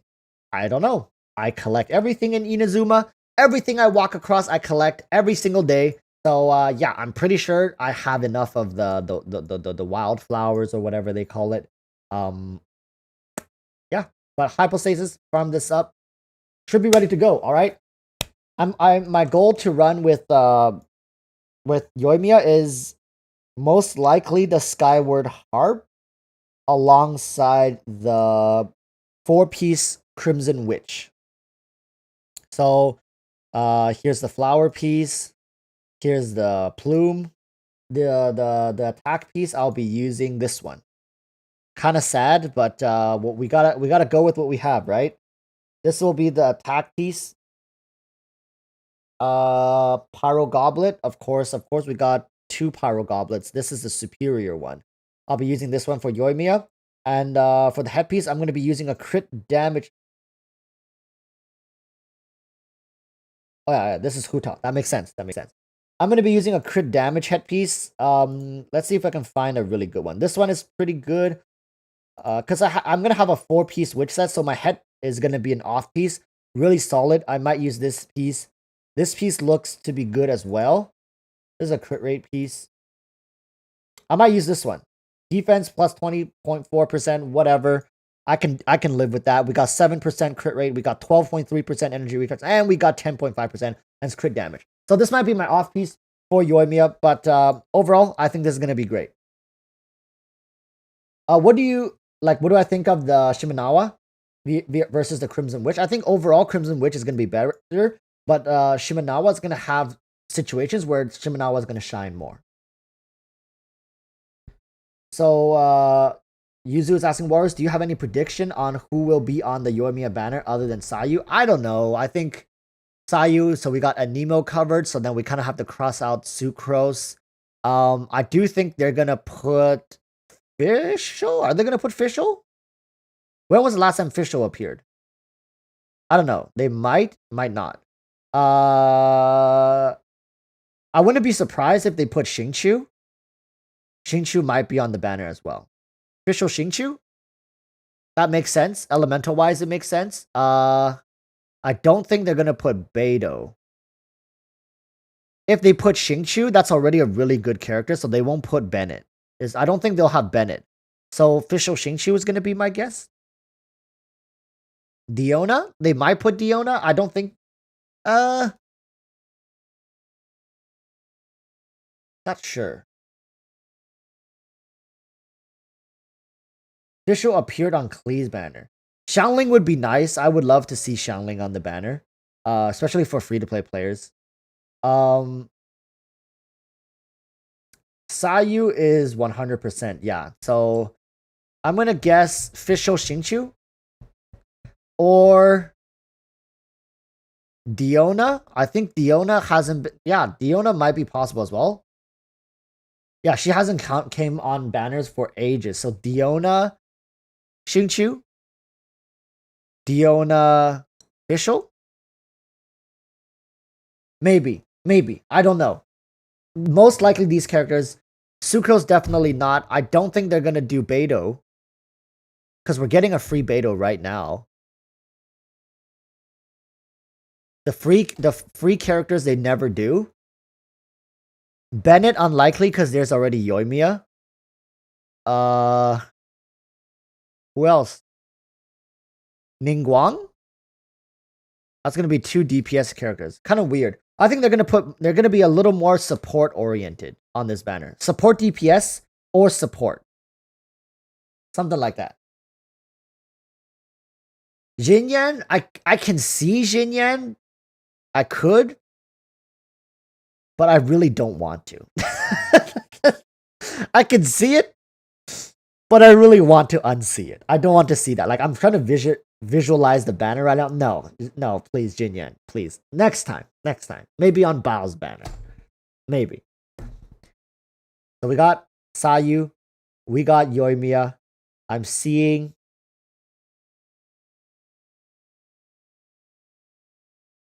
Is that Xingqiu?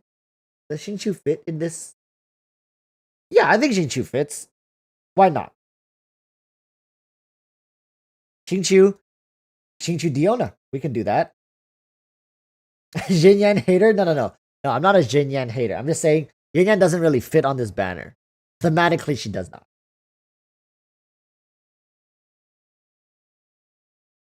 Diona seems like would be a great fit. Diona would be a great fit. I think Diona should be a really solid choice overall on this banner. Hopefully it's Diona Xingqiu, but that would be such a good banner. If it's Diona as Xingqiu, it's going to be such a good banner. If Diona's on the banner, it's going to be some mid-tier 4-star. Always. If Diona is on this banner, the last character has to be some very mid-low tier character. There's no way they'll put Diona, Xingqiu on the same banner. Then why don't you just take away Sayu and put in Bennett while you're at it? There's no way. Thinking Xingqiu, Fischl, Diona, really good. Yeah, that's my... So final call, maybe I'll say...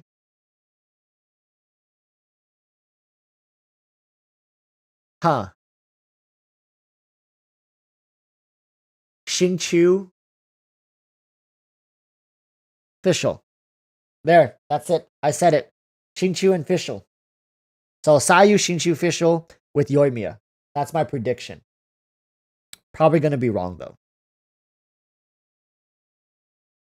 Noelle? Ooh, Noelle. Ningguang, Noelle.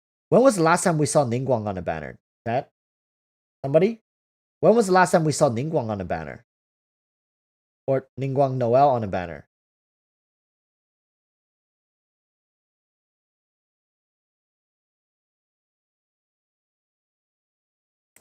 The skyline, wakey wakey, it's time for school.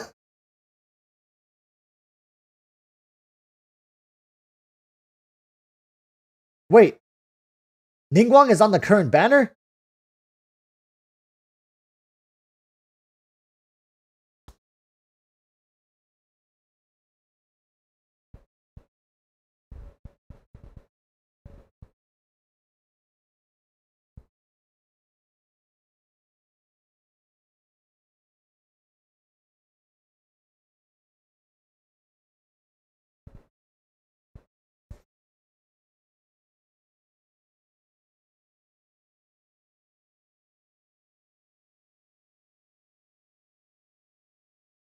This is why people don't watch me for the quality content. This is why people don't watch me for the quality content. They watch me for the meme. How close am I to getting a 5-star on this banner? I'm so damn close. I should be at 60 something. So 1, 2, 3, 4, 5, 6, 7, 8, 9, 10. That's 60. 61, 62, 63, 64, 65.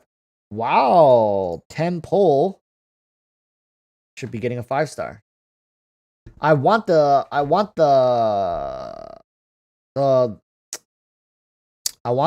Lost Prayers of the Dragon Wind Sacred Weather. This one. Lost Prayer to the Sacred Wind. Yeah. I got most of it. I said Lost Prayer of the Sacred Weather. So, of has an O in it as well. So I got 50% of that word right. Weather starts with a W. So I pretty much got this right. I got Lost Prayer. I got the. And I got Sacred right. So I pretty much got like 80% of this weapon right. Lost Prayer to the Sacred Winds. Lost Prayer of the Sacred Weather. What's the difference? Potatoes. Rouse is asking when you're gonna stream on Twitch, Walrus. I don't know. Like, chat, do you guys want to go to Twitch? Really? How many people in chat wants to go to Twitch? I think I talked about this before, and I don't really like how Twitch forces you to only stream on Twitch. I know it's more money, all right, people. Like, realistically speaking, if I were to go to Twitch, I likely would make more money. Just saying, all right. I'm just saying. Twitch makes more money. Twitch makes more money. Most people who go to Twitch is because of the money. But it's more restrictive. There's more rules over there. There's a lot of things you can and cannot say. But you can swear. You can swear on Twitch. And I can keep my Twitch content separate from my YouTube content. There's a lot of pros. All right. There's a lot of pros to go to Twitch. But I find YouTube to just be more pleasant. And Twitch is kind of like an echo chamber, you know? Like YouTube, once in a while, you get those haters coming in. You get those people who really hate you, but they see you're live and they're like, you know what? I really hate this guy. I'm going to go in and tell him what I think. And it's free content. All right, it's free content. But Twitch, you don't get that. Twitch is kind of like your own echo chamber. People really only come into your Twitch chat either to what do you call that? Either to kind of echo what you believe in, or they're hate trains sent in by other creators. They'll be like, oh, like, you know what? Oh, this guy's live right now. We hate his ass. Like, let's all go and, like, you know, shit on him. I don't know. I don't know about the Twitch space. It's just it's dangerous. It's like each channel is their own little cult, if you guys know what I mean. They got their own inside jokes. They got their own beliefs. They all believe in the same God, which is like the person live streaming. They all believe, like, it's literally just your own cult. On YouTube, it's more open. I feel like a lot of people come and go on my YouTube stream. They don't even know me. Never knew I existed. Don't know who I am. They come in, stay for a couple minutes, like, and then they just leave. Or sometimes they're like, oh, this guy's pretty cool. Let's see what you got to say. Oh, let's subscribe and see what this content. Twitch, you can't do that. People only watch your Twitch either to hate on you or they're a diehard fan. So I enjoy the open platform of YouTube a little more. Because I don't know, my Twitch experience might be different from other people. Because Rouse is like, bruh, no, there's nothing like that on Twitch. I don't know, man. From my Twitch experience, maybe differs greatly from yours. I guess I experience Twitch as a content creator, right? I see it as a content creator, and whereas you see it as more of a viewer.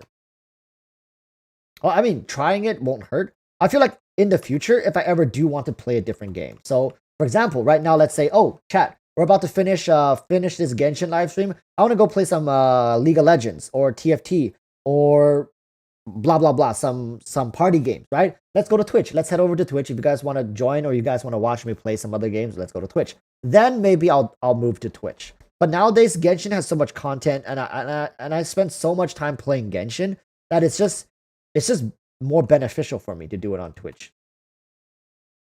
Yeah, Rouse, I don't deny that Twitch has way more features, way more functions. I can do a lot more things on Twitch that I cannot do on YouTube. There's more viewer to streamer interaction as well. There's a more sense of community on Twitch, and it's much easier to build a community on Twitch. But it's a Twitch community. Whereas you see people right now who are watching my live stream, is like Mr. Flowcat, Totoro for the win. We got Bonbon, Yuzu. Like a lot of these people, vast majority of them, 25th Bam. 25th Bam is my first YouTube channel member. I still remember it. 25th Bam. Do you remember that date? 25th Bam?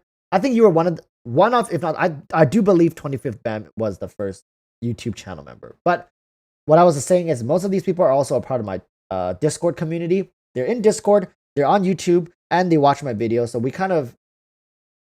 Ross, I remember your name. But I don't specifically remember when you came. I remember 25th Bam because I remember I was so shook when 25th Bam became a channel member. Like, I think I just got access to channel members, and I was so excited. I was promoting it, and during a live stream, he just bam, came in as my first channel member.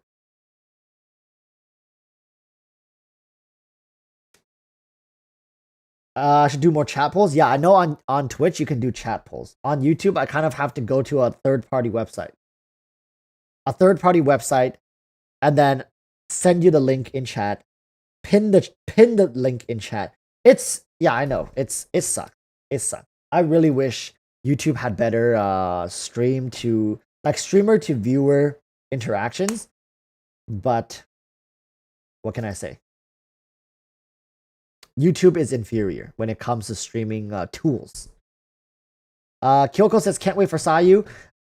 Me too. I can't wait to go collect some of these where is it? Where are them crystal flies? Crystal cores. Oh, if you are wondering why I'm mentioning crystal flies when I'm talking about Sayu, I don't know. Just a hunch. Chat. I find that I just have a hunch.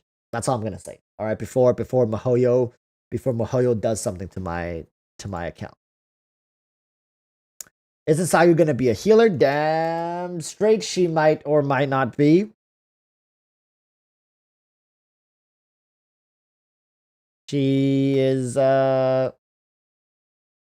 yes, just a hunch. Yes, K Midori. It's just a hunch. Sayu racing game on Teapot is coming. Yeah, I'm gonna build like a race course in my Teapot, and maybe I'll invite people in. Actually, I was about to do like a maze run in my Teapot. Like, you know those walls? I want to build an entire maze on one of my islands, and I invite viewers come in, and they start at the starting line, and I'm like maybe at the middle on a big building, and I can look at all of them and running around, and the first one to reach the exit like wins something. Like, build an entire maze in my Teapot with the walls, right? I was thinking about that. I was talking about that with Kaylee. So yeah, and then have viewers, channel members come in and competing through the maze. Like, but I don't know if people just follow other people. Like, if they just follow each other, it's gonna be hard to see who wins first. So maybe I'll have to time it. Maybe I'll have to time the run. I don't know. We'll see. It's very difficult. It's a lot of investment, a lot of time I have to put into it. For what? Like, sometimes people don't care about it as well. So, I don't know. I've been putting it off for a while. Totoro for the win. Welcome, welcome.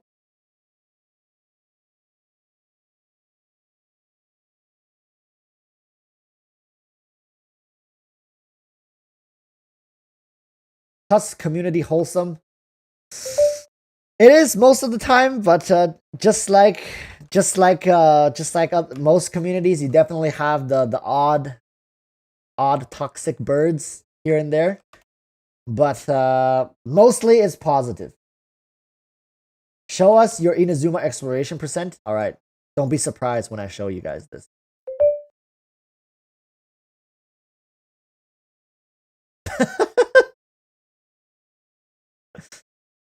Don't be surprised when I show you this. Inazuma, 27%, 14%, 24%, Dragon Spine, 64%.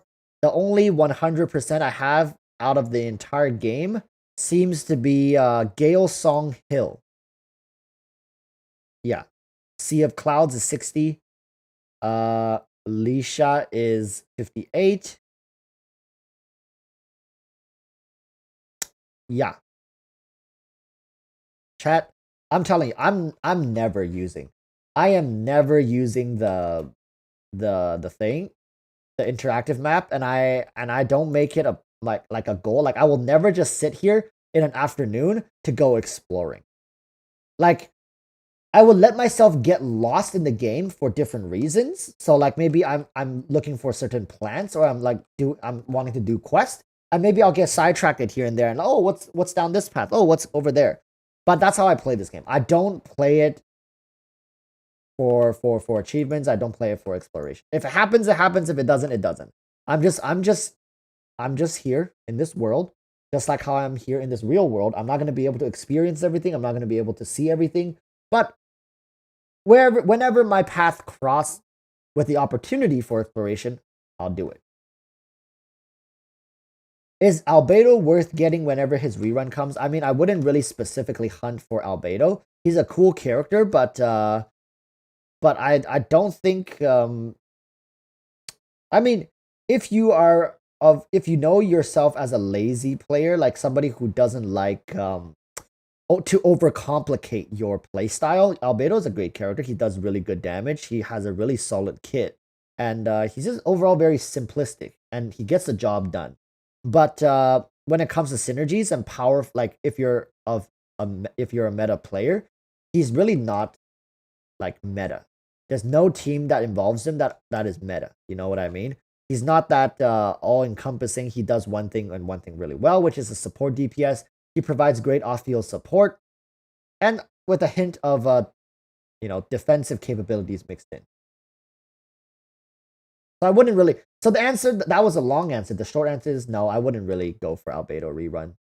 Personally, if I were a free-to-play player, I would not go for Albedo rerun.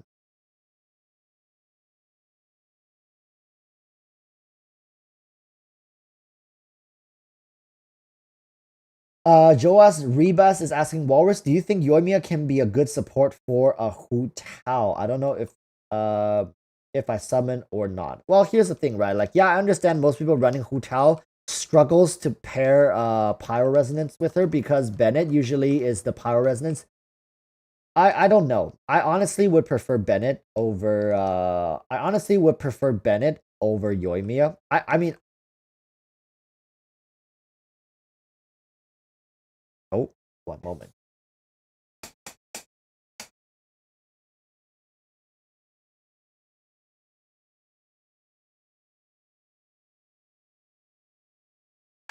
My landlord is talking on the phone over there, and I can hear him. So my landlord has said multiple times that when I stream, I'm too loud. What can you do when you rent the space you live in? You live under the rules of others. So I have to respect that. Close my door, cutting off some nice air circulation. Oh, But what were we talking about? Oh yeah. Miguel says I'm asleep. Have a nice stream. Thank you, thank you. Good night, and see you next time. I use a Shaling and I've been thinking if Yoimiya can substitute. I mean, Yoimiya can definitely provide the damage when Hu Tao is on off field. But if you're talking about meta, you can't, like, Hu Tao always will be best with Xingqiu or Child. But if you're talking about having fun, I think it could be fun. Because Hu Tao has elemental skill, and when elemental skill is on cooldown, she gives crit rate to her team, which means Yoimiya gets crit rate. And when Yoimiya's burst skill is on cooldown, I think she gives flat attack to her whole team, and which can benefit Hu Tao in return. They're not going to be the best for each other, but it can definitely be fun. So if you're running Hu Tao main DPS, Yoimiya support DPS, healer slash support is going to be who?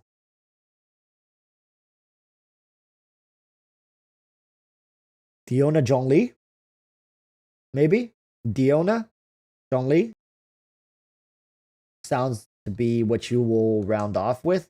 Or if you have a really strong Zhongli, you can do Ganyu Zhongli, which means you don't have a healer. Like 0 heals, but with Zhongli shield, if you cycle through Zhongli shield properly, that can be a really stacked team. Like, it'd be so broken. Ziv Morgan says, watch Yoimiya get buffed and have the best damage in the game. I wouldn't be surprised, but I would be slightly disappointed that she will become so meta to the point where everybody will be pulling for her, and off-meta builds on her, people are just going to kind of disregard. I really want to have an off-meta 5-star character. Like, just a character that's really mid, and then you can build a ton of off-meta builds. She's going to be a rare character, like just like Albedo. Not a lot of people have this character. Not a lot of people have Albedo. He's not particularly popular amongst the most meta builds either, but he's fun, he's great, he's here, and people who have him love him. And there's also a saying, right? Like, Albedo mains, some of the most wholesome people in the game. So I'd imagine Yoimiya mains might be extremely wholesome as well.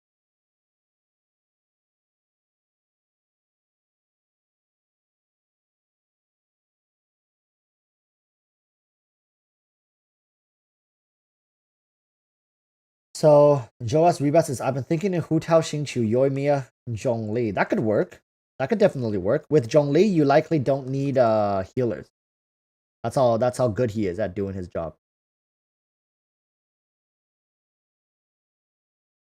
What do I think of Yai Miko? That's kind of far away, isn't it? Love the character, love the atmosphere, love the aura she emits. Very very posh, if that makes any sense. Very high class. I'm definitely gonna pull for her, but I don't know how she's gonna play. Like, is she feels like a catalyst user to me, right? She feels like a catalyst user to me, and it's been a while since we got a 5-star catalyst. Who's the last 5-star catalyst user we got? Is it Klee? But she's a rerun. Does that count? Who is the last 5-star catalyst we got? Let me check. Who is the last 5-star catalyst? 5-star catalyst. Klee, right?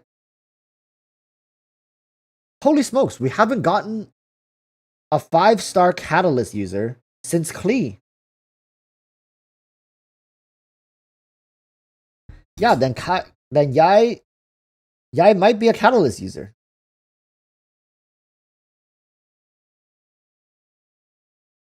Yai might be a catalyst user. We'll have to see. Oh no, is Kokomi a catalyst user? I think Kokomi is a catalyst user. Is it not? Yeah, we'll see. Yai. I don't know.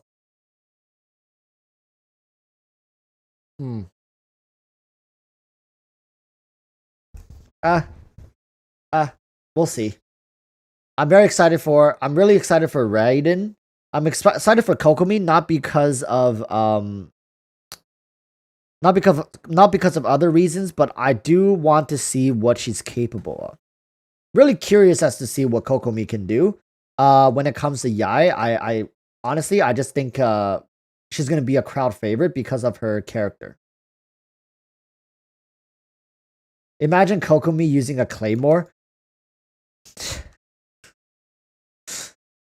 I would not want to imagine that. If she uses a claymore, I want her to summon like hydro claymore, like hydro claymores, and then she doesn't hold it, but she controls it with her hand and just go like swings like this. So she kind of controls water to form into a hydro claymore, and then she just attack, strike, bam. That could be cool. She can be this like very stern, very serious, but cute looking character that wields like a huge claymore. Just bam. Could be cool. Like use telekinesis, kind of. Boris, have you played Maple Story? Yeah, I played Maple Story. I played it a lot. I played a ton of different characters in Maple Story as well.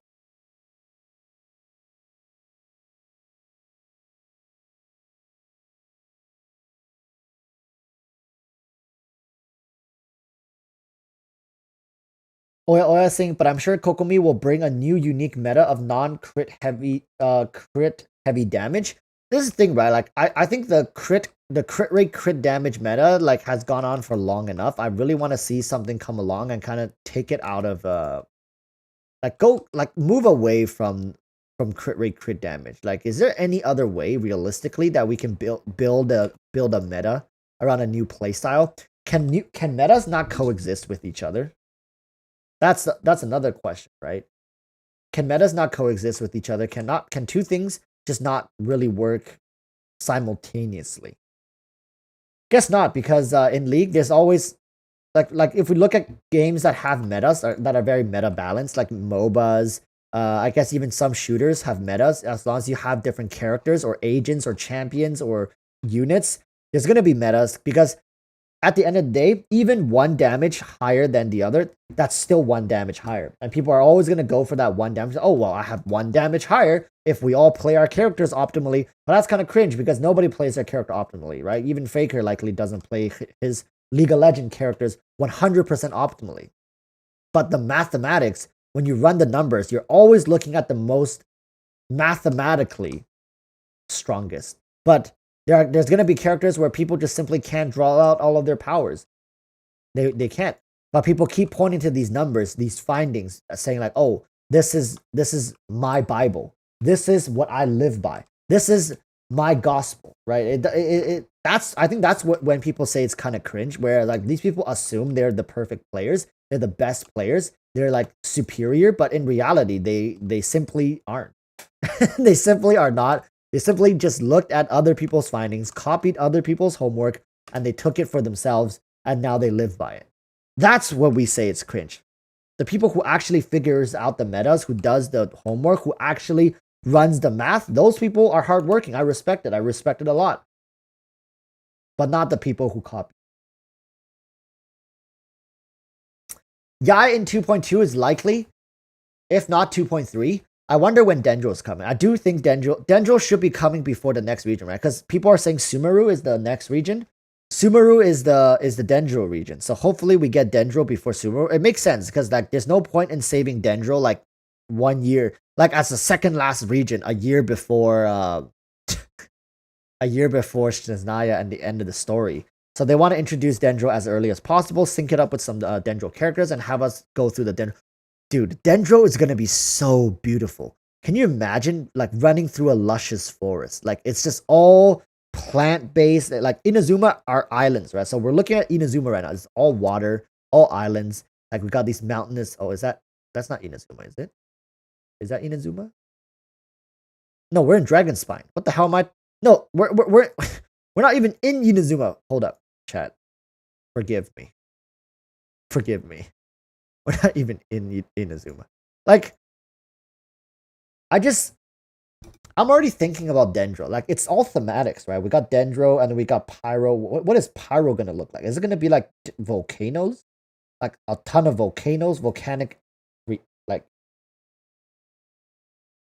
And Shiznaya. I really hope Shiznaya isn't just like some icy tundra. I want Shiznaya to have culture. I want Shiznaya to feel beautiful, yet like hauntingly beautiful, right? There's so much they can do. Like I'm so So excited for these regions. I want to see what MiHoYo has cooked up for us. Elevator time.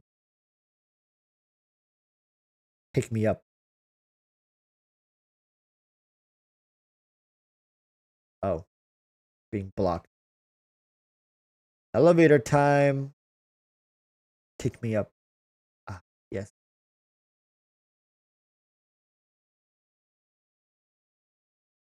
Ralph is saying there are so many characters. How am I gonna get enough primos for each of them? Well, here's the thing, right? That's why we have rerun banners. I think most free-to-play players should look to get the characters they really desire. God dang it! I was really hoping to get to a really beautiful place. I think we can go from here to over there, and then from here.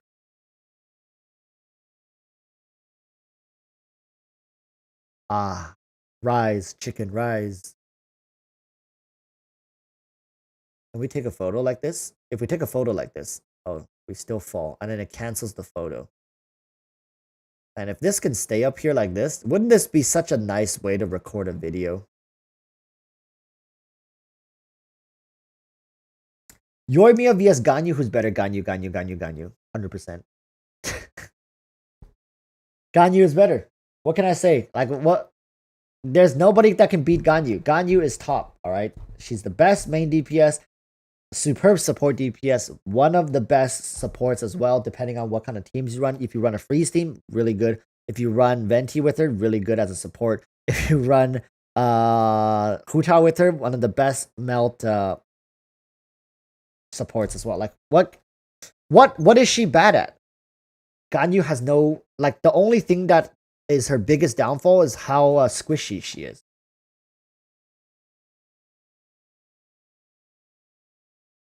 Ganyu is literally built different. Yes, quite literally, people. This is not a figure of speech. Ganyu is quite literally built different by MiHoYo.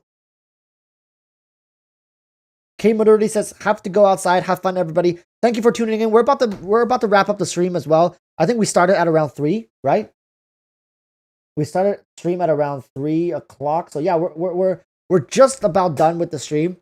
We're gonna end it around here. I don't want to stream for too long and have people start coming in and getting toxic. Do you think there will be any reruns in 2.2? Let me think. We still have Yai and we still have Goro. We have what's the golden hair guy? What's the name of the golden hair guy who serves Ayaka? What's his name? We still have that character. I think he's a 5-star, is he not? Toma, yeah. Toma. We have Toma, we have Goro, we also have Yai. So I think 2.2 might not have any reruns either, unless they do a triple banner. I think Toma's a 4-star. He looks like a 5-star. He's a 4-star. What about Goro? Goro's a 4-star too, no?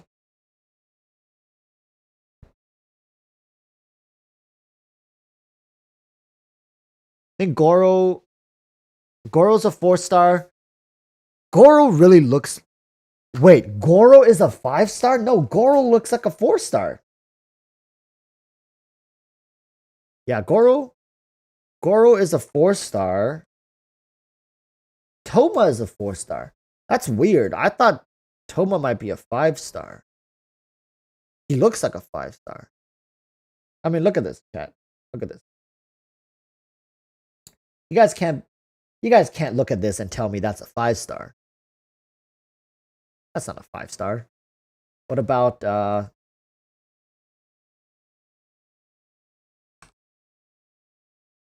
this looks like a 5-star. I would think this is a 5-star. This looks like a 5-star character. He's Pyro. That's a leak. You see, like, we can't look at this, chat. We can't even go on Google searching for these characters without looking at leaks. Like, immediate, like, what the hell, man? Why? But yeah. Toma looks like the 5-star. Toma looks like a 5-star character. But then, like, yeah, because it just doesn't make sense. If we have Yai Miko, then we have 2 I mean, they could do it like that. They could do a rerun banner. That makes sense. That makes sense.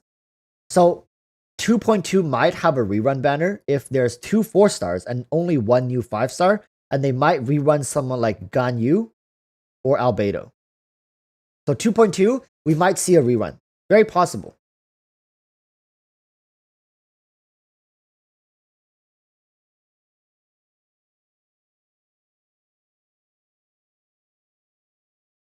Large Banana says, I gotta say, Toma don't look like a 5-star, but without her effects and lore, Kokomi also don't look 5-star. Yeah, that's the thing, right? Like, it's hard to look at these characters and be like, oh, that looks like a 5-star until we really understand, like, just how. I mean, lore doesn't really help them that much because Ningguang should be a 5-star. You can't tell me Ningguang is a 4-star. Like, her DPS, her potential, everything about her screams 5-star. Her story screams 5-star. Her statue, her character design looks like a 5-star. I swear, Ningguang is a 5-star in disguise. Right? 5-star in disguise. Anybody who's played Ningguang, who's built her up, leveled her up, Ascension 5, Ascension 6, maxed her out, like talent, knows what I'm talking about. Ningguang should have been a 5-star. Should have.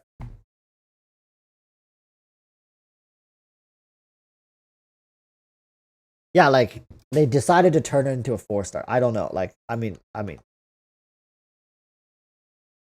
Where is she? Come on. This is a 5-star. But, it is what it is. I think because she's a 4-star, a lot of players got to enjoy her kit. Really, really nice, really fun to play, really strong characters. One of the best she's gonna be the first main DPS for a lot of people transitioning from early game to late game. She's kind of like that mid game DPS option. Really good. Yeah, but Kaching is a 5-star for some reason, and Ningguang's a 4-star. It doesn't make much sense. So we can't judge a book by its cover. We can't judge these characters from looks and their story and lore simply. It's only until Mihoyo. Let me tell you, if Toma ends up being a 5-star, 2.2 would not have any reruns. If Toma is a 4-star, 2.2 will have a rerun. All right? That's my final answer for 2.2 rerun. Oh, Albedo, what are you drawing? What are you looking at to draw that? Drawing the clouds? Buddy. Okay. Anyways, thank you guys so much. I think we're gonna head out now. It's 5 o'clock. I have to push the stream early because tonight I have to go to kind of like a birthday dinner, like celebrate. I'm gonna be meeting up with the guy I met through my friend who saw me through my YouTube videos. So I'm gonna meet up with him. We're gonna catch up and see what's going on. Talk a little bit about his Genshin account, seeing where he's at with the game. But yeah, overall, I think Yoimiya release gonna have some turbulence, but we'll see. No hate, people. Go in with a clean slate. Go in with a fresh mind, and let's all just have some fun. All right, let's all just have some fun. These new characters don't come very often. It's only recently that Mihoyo art is starting to do double 5-star banners again. Let's enjoy it. Let's have fun. All right. With that said, I'll see you guys next time. I'll see you guys. Catch you on my next video. See you all next time. Till then, stay safe. Peace.